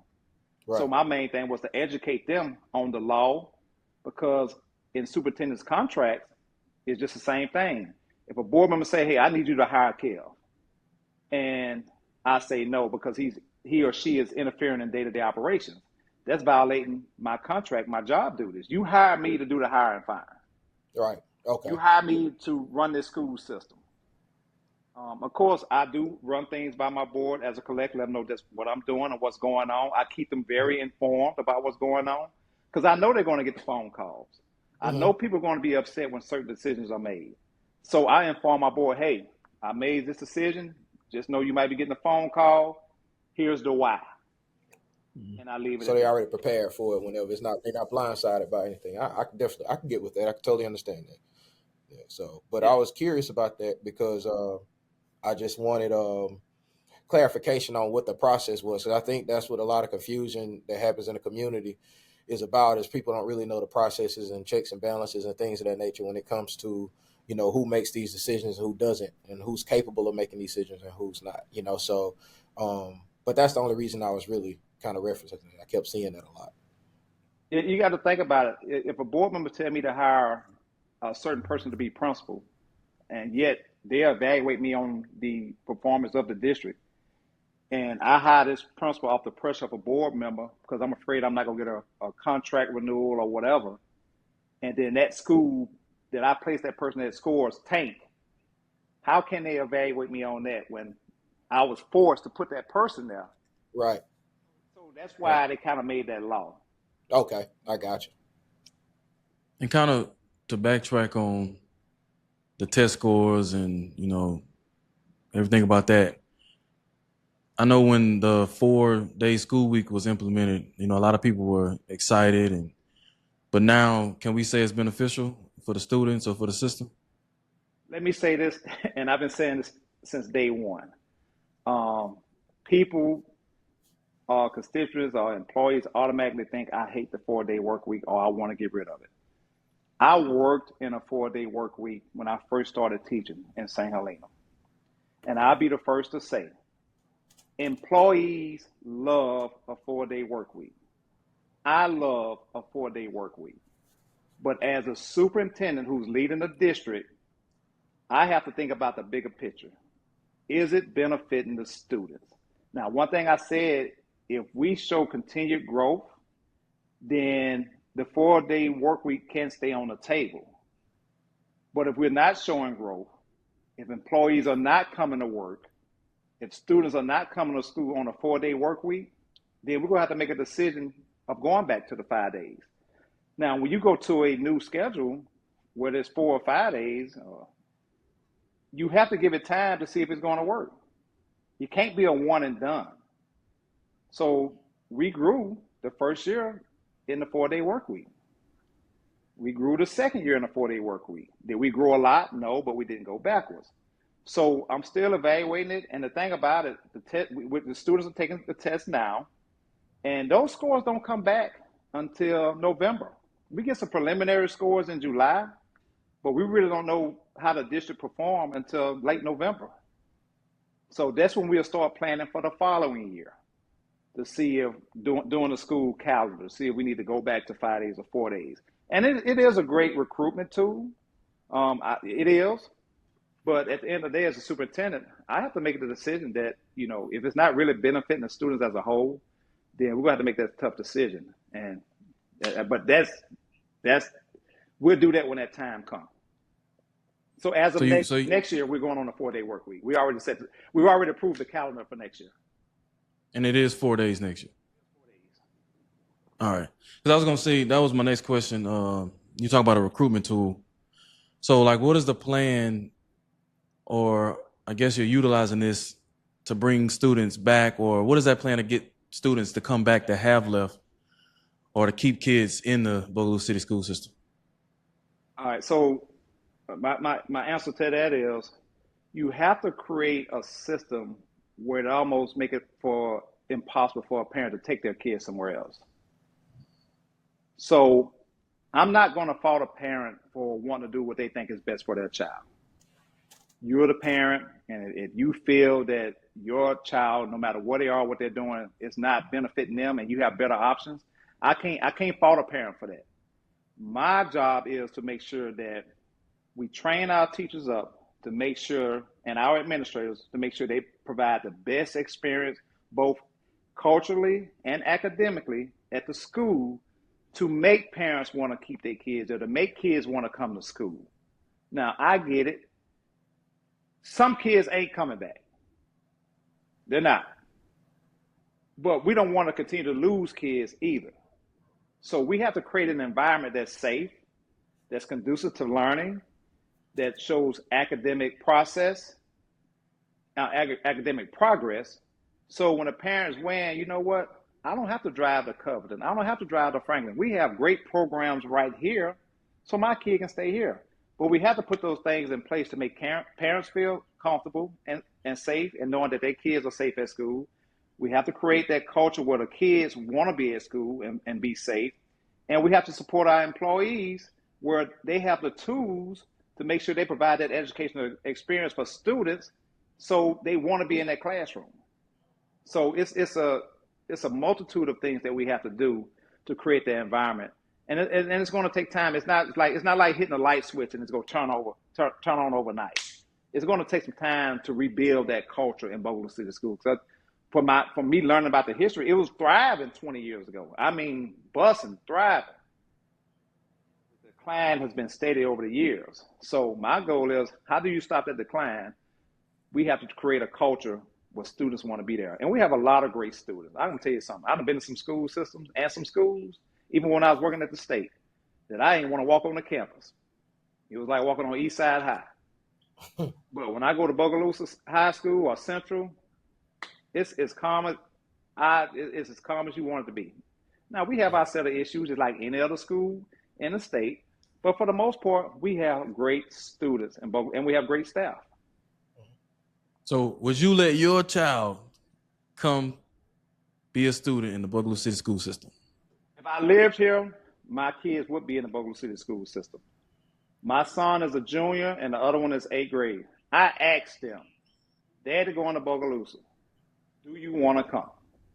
I let them choose because I don't want to uproot them from what they know and all their friends, because that's where they've been to school at all their life. Mm-hmm. I gave them the option. And one of them kind of thought about it, but he said, nah, Dad, I'm going to stay with my friends. So I gave them that option. Now, I wouldn't force them. Maybe if they were younger, elementary age, and, young family, probably. But I drive an hour every day back and forth. So that's another thing putting a toll on them. But if I lived here, my kids would be in school in Bogalusa. Mm-hmm. Most definitely. Quick question. You had something, Drew? Yeah, before you move forward. So I heard you mention that, you putting boots on the ground at the different schools. If you had to give yourself a grade on how your staff and administrators feel about you and your leadership so far in the system, like what would you grade yourself as? Man, okay. So I'm never the one to say that I'm perfect.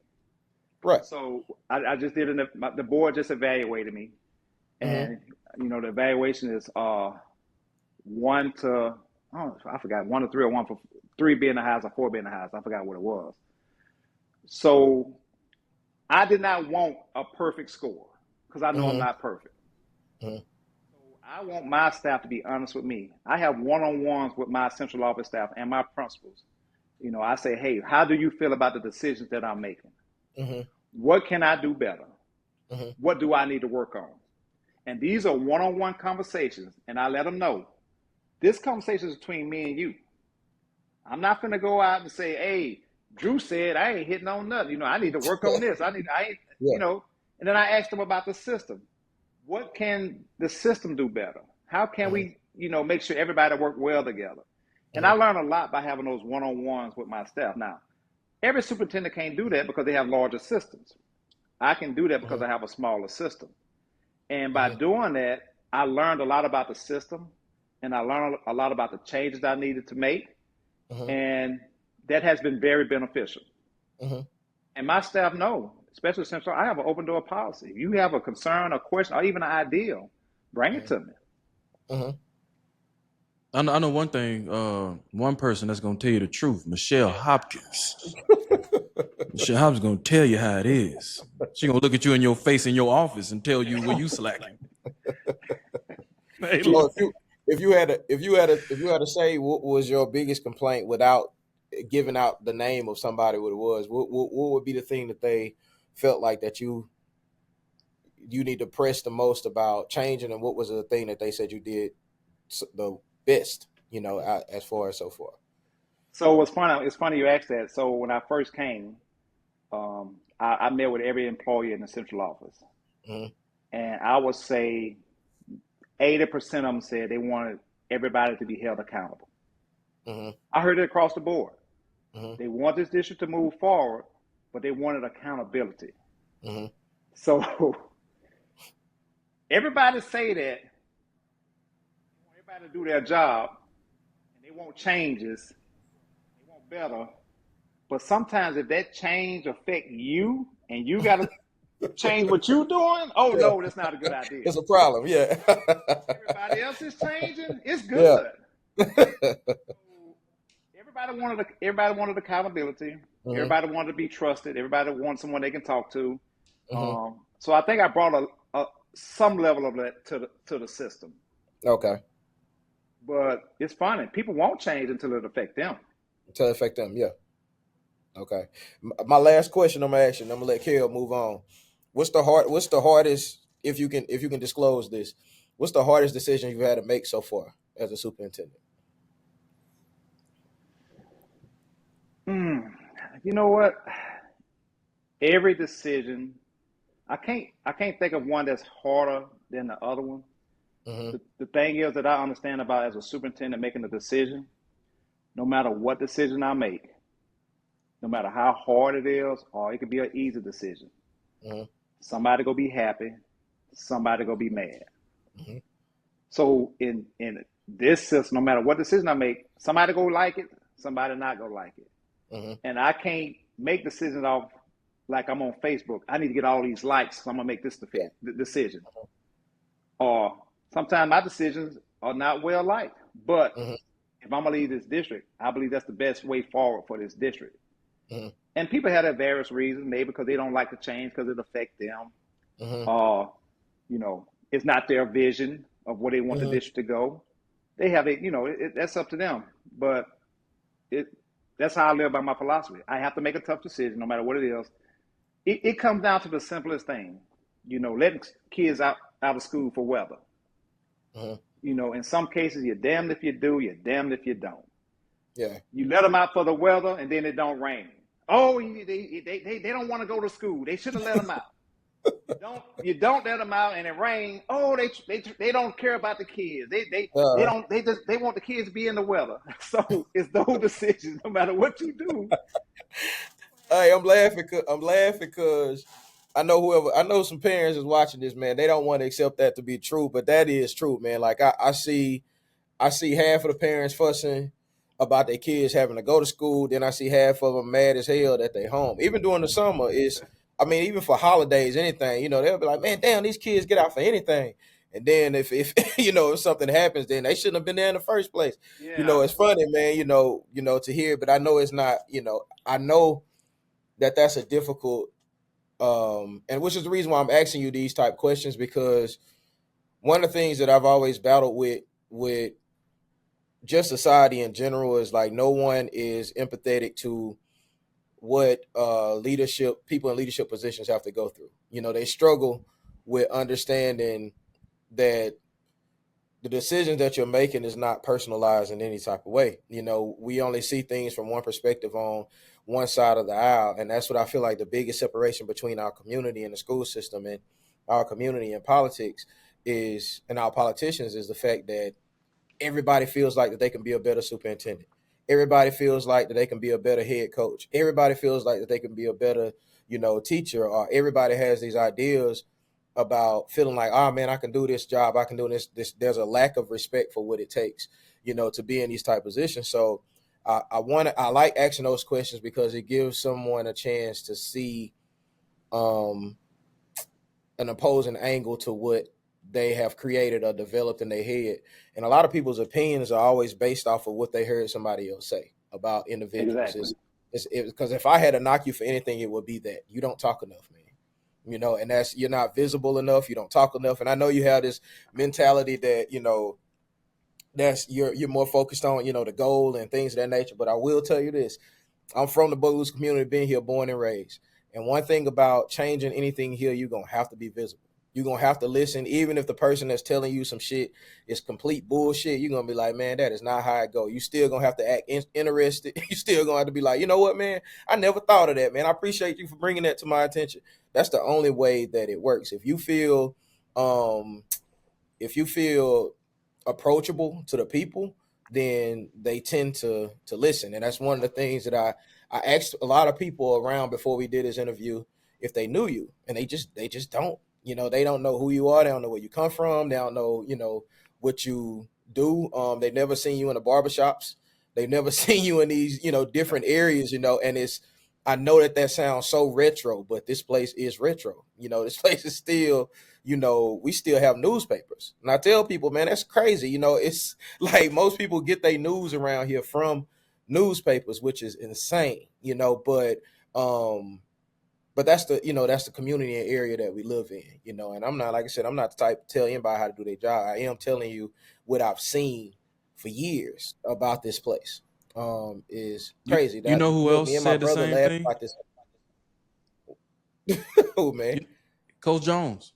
Coach Jones said the same thing. He said, now this is about him. He's saying during his time as a head football coach in Bogalusa, his one regret was that he wasn't in the community as much as he felt like he should be. That's one thing. But I'm gonna give you a chance to respond, Dr. Hurst. I know we gotta move on tonight, but I've heard that. I've also heard that, man, you're more visible than the last superintendent. They never went to the schools. They never went in the community. Maybe went to a football game here and there. But I make it a point to be in the schools, visible weekly. I don't just sit in the office. I go to Rotary. I haven't made it to the churches yet. I admit I can't be everywhere. I do my shopping in Walmart. I do come to community events when I can. But I also am a father whose kids are very active in sports. So I have to have a balance. I make sure that I catch an athletic event, all sports throughout the year. I want the track to see me. I want the softball girls to see me. I want the baseball team to see me, that I'm supporting them. I try to go to the balls, like the military ball that they have. But again, I'm still a father and a husband. And my kid had a track meet last night. So sometimes I have to choose between going to my kids' events versus going to a Bogalusa kids' event. So I have to balance that. And I go to community events when I can, but I can't make them all. Now, I may go to the events that these individuals wasn't at. I was just about to say that. Look, I was gonna play devil's advocate. Yeah. If the superintendent is at the board meetings and you not there, is that his fault? If the superintendent's at the football games every Friday night and you not there, is it his fault? If the superintendent's at open house and you not there, is it his fault? That's what I was gonna ask. Like the parade, the Mardi Gras parade. I made it a point to walk the whole parade with the ROTC because I wanted people to see who the superintendent was. Now, of course, I couldn't stop and talk to everybody, but I want them to know, oh, that's a superintendent.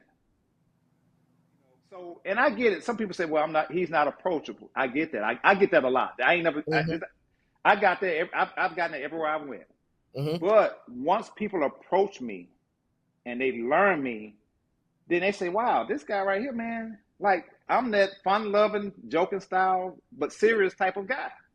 But one of my drawbacks, and I admit to this, I'm not as foregoing as running after building relationships. Now, once I get to know you, I do whatever I need for you. So, I have to have that work balance life. Because I do have a family and I am a father to two hot teenage boys. So, I told my kids, hey, son, I'm not going to be able to make a game. Mm-hmm. You know, I'm gonna be in Bogalusa, and they understand that. Mm-hmm. So one of the challenges I'm having now, my senior, he's going to be a senior next year. He's going to start. So, I go to a lot of the Bogalusa City football games. Mm-hmm. But this year, I'm afraid that I may not get to go to any because this is my son's senior year. Mm-hmm. Then people Hey, go say, I say this, Dr. Hurst. I've seen you with more than I've seen some of these parents. I'll leave it at that.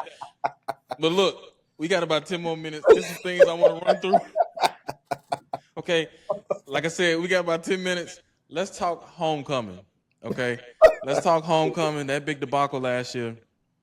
I started off saying, I said something on Facebook as far as, I think it was starting at 2:00 and ending at kickoff. And I was like, from my point of view and from people that don't live in Bogalusa, by the time we get there, it's 4:00. That's when the party started. Why are we not extending this? We come back and you caught a lot of negativity when you asked for, the class to donate $2,010 at the last minute. So let's talk about that. yeah. So let me tell you something. St. Helena homecoming is just as big as Bogalusa, and same atmosphere. But my thing, I've always been on the fan side or the alumni side of homecoming. I never had to be the superintendent of a homecoming. And then when you're coming off a couple of tragedies that has happened at school events, as a superintendent, I gotta put safety first. Now, am I saying that alumni that's coming back is going to be dangerous or do stuff crazy? No, I'm not saying that. But like you say, hindsight is all 2020. If I don't put protocols and procedures in place and something happened, the first thing they're gonna say is, well, he should have did this. He shouldn't have let them go past 7:00. He knew they was gonna act a fool. But at the same time, we want our alumni to come home, have a great time, but at the same time, go in the stadium and support the football team. If we got more people outside at 7:00, 7:30 than we got in the stadium, that's a problem. What are we here for? Because we don't have a football game, there's no homecoming festivities. So my thing was, okay, let's do this orderly. Let's make sure that everybody is safe. But at the same time, we need to shut it down at an appropriate time. But people don't see behind the scenes that I'm dealing with the Bogalusa police. They don't want to go past a certain time. If I overrule them and they leave and then something happens, then that's enough. See, we don't discuss all that out in the open and in the public. We just had to make a decision. So we want the community to come home. We want them to have a good time, but we also want to support the kids. So Kev and Drew, I'm gonna challenge y'all. We're gonna set up a committee for homecoming. Now, this is an executive decision. We're not going past game time. I'm just saying it right now, so everybody get ready to understand that. But I want you to come and have a good time. But I challenge you, each class, to make a donation to a particular organization in the school. No, wait a minute, Dr. Hurst. We're going to have to meet in the middle. Okay. We're going to have to meet. You can't say you want us to donate some money, but we're not doing it. 7:00, we're not doing it. I will say this. See, y'all, it was a lot of finger pointing last year. You had BPD saying it's not us. You had the school system saying, like the high school, it's not us. You had the school board saying, it's not us. You had the city of Bogalusa saying, it's not us. So it was a lot of finger pointing going on saying, we want to extend it. Now, I will say, as far as the safety aspect of it, I always saw that point of view. I was strictly speaking just us driving down, like the people that live as far as I do, those are the ones that, okay, are we really going to have a good time? Now, shout out to the city of Bogalusa and the citizens. Last year, it was safe, great event. I like the move to the practice field. We can see everybody's tent. We can see some movement in case, some things are happening. The police department, they weren't being all police-like. They were just, there to secure it. As far as, I like how last year ended. Last year, we all left out. It wasn't like, okay, the DJ stopped, but we all were cleaning up. But we knew it ended at a certain time, but we were still out just congregating. And that's what I mean. The DJ's going to stop, but we know people go still talk. We know everybody's not going in the game. But there's also a financial cost to this. We have to pay all those police officers to be out there. That's a big, and you don't want to take it from athletics because they're working hard to raise money for football. That's why we want everybody to go in the game, at least buy a ticket and go support the football team. That's why we want to pay for classes to pay for the tents and the spots, because there's an overhead with this. Let me say that. You went to Southern. Drew, you went to Southeastern. I went to UL. I don't know any school, whether it's high school or college, where you don't pay for a tailgate spot. So when you saw people like in an uproar, oh, we got to pay for this spot. I get the first year, like the first, I don't forget what year it was, maybe 21. The first year was like, okay, that's the first time people came back home. But at some point it becomes a liability, or the school has to make money as far as we're doing this function at the actual school. So every school I went to, you pay for a tailgate spot. Some high schools you paying $500. I think one of those spots was maybe what, $250. I just understand the uproar when people were just being upset that you had to pay for a spot. I kind of see his point, and I guess because that's the coach in me, but I kind of see his point about wanting everybody in the game, though. You know, like of course, yeah. I can see that point, because you know, at what point do we as alumni show our support for the actual kids and not just our desire to party? You know, and I gotta admittedly, I never even looked at it from that angle, because I think, you know, you think homecoming, you think I haven't seen these people in years, I haven't seen these people in ages, so you're really more focused on getting as much time in as you can. Like you said, there's a lot of these people we ain't gonna see again for a whole nother year. And God forbid, some of them we won't ever see again. But I do see the point about you know, wanting everybody in the game. My thing is how I feel like that connection is lost though between the alumni and the actual school. Like, people, unless they have kids that play on the team, people really just don't care about the Lumberjacks anymore. And that's sad to say, you know, but it's a lot of people that's lost that connection. And that's something that I always say, like, these are the problems that you have whenever a school has lost their connection with their alumni. You know, and that's what I'm always preaching about, is trying to rekindle that connection. That's just like, I fuss about this a lot, but 2004, we get overlooked so much. This is not your fault, but just in general, like the accomplishments and everything that we made. It was so funny because recently, a powerlifting team, a couple of powerlifting members from Bold went to state. They went, you know, they did really, I think it was state. They did really well, and the write up was first ever powerlifting team at Bogalusa High School, and that was one of the most disrespectful things on the planet, because 2004 was the first powerlifting team at Bogalusa High School. That was our senior class, and we actually went to state, 2 people, and we had 2 alternates that could have went to nationals. So it's just that constant overlooking of people who really put in time and energy, you know, to these athletics and sports and accolades and stuff like that, that doesn't feel the love, you know, from the school system. You're almost treated as an outsider, you know, when you go back. There's no incentive, basically, is what I'm looking for, to when you say like, hey, support these systems or support this or support that. Like, even graduating from Southeastern, I still get all kind of like communications to say, hey, you know, we're having this event for the alumni. If you can make it, it could be something, just a small gala or something, anything, just to make you still feel like you're a part of the Lion Nation. But that doesn't exist for Bogalusa. It's like, once you graduate, there's no connection anymore. And you know, it's pretty much like that at a lot of high schools. Mm-hmm. You know, I don't know if it's a capacity issue to put on events like that, Mm-hmm. but I haven't seen a high school that put on galas only for homecoming. I've seen high Yeah. schools maybe do something on a Saturday night, like Mm-hmm. a high school prom for the alumni. Mm-hmm. You know, so that is something, but that takes a lot of work to put on. Mm-hmm. And you know, normally your alumni associations will help organize that and put that on, because you know, schools having a hard time putting on homecoming as it is, trying Yeah. to plan all of that. Mm-hmm. So we want our fans to come on and have a good time, but we've got to support our students. Mm-hmm. We got to support our students. And Like I'm a challenge. I'm gonna make the challenge again. They can talk about it. I challenge each class to make a donation to any organization within the school system. If you're in the band and y'all want to get that, make a donation to the band. That's what I challenge you. It's ROTC, theater club, whatever it is.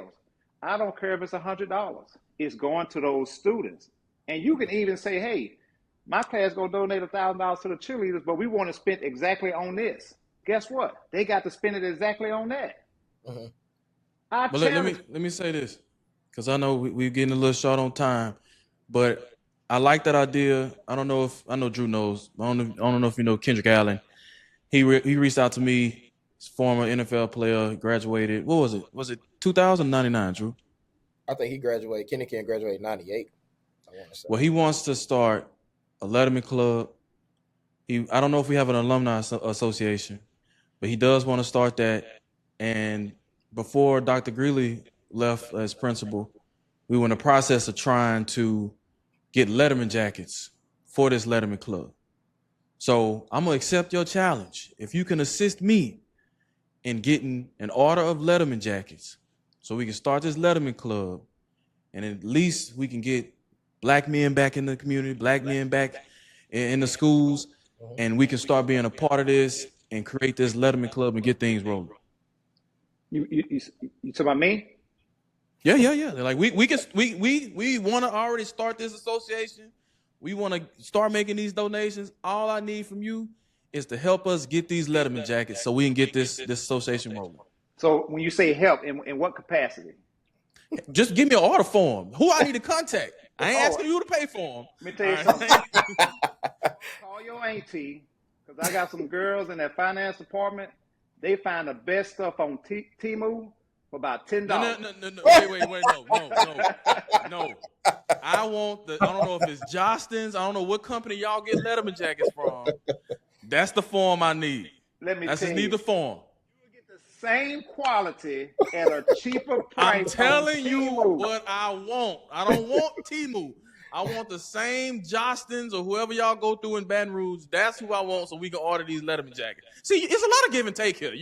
I'm trying to start this association. We're trying to build something, man. You gotta give a little bit, man. Well, that's what I'm saying. If you're starting from the ground, you don't want to spend too much money. Save that money. No.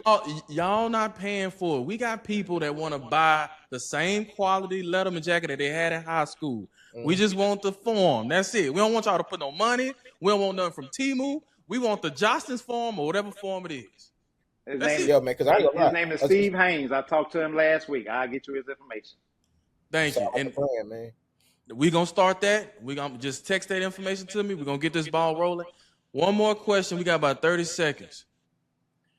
Our schools are old. The high school has been around for decades. Do we have any plan? So we just did a facilities assessment.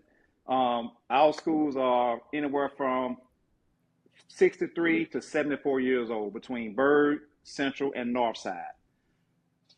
I want to get those kids out of those schools, but we got to figure out how we're going to pay for it without going to the public for a new tax.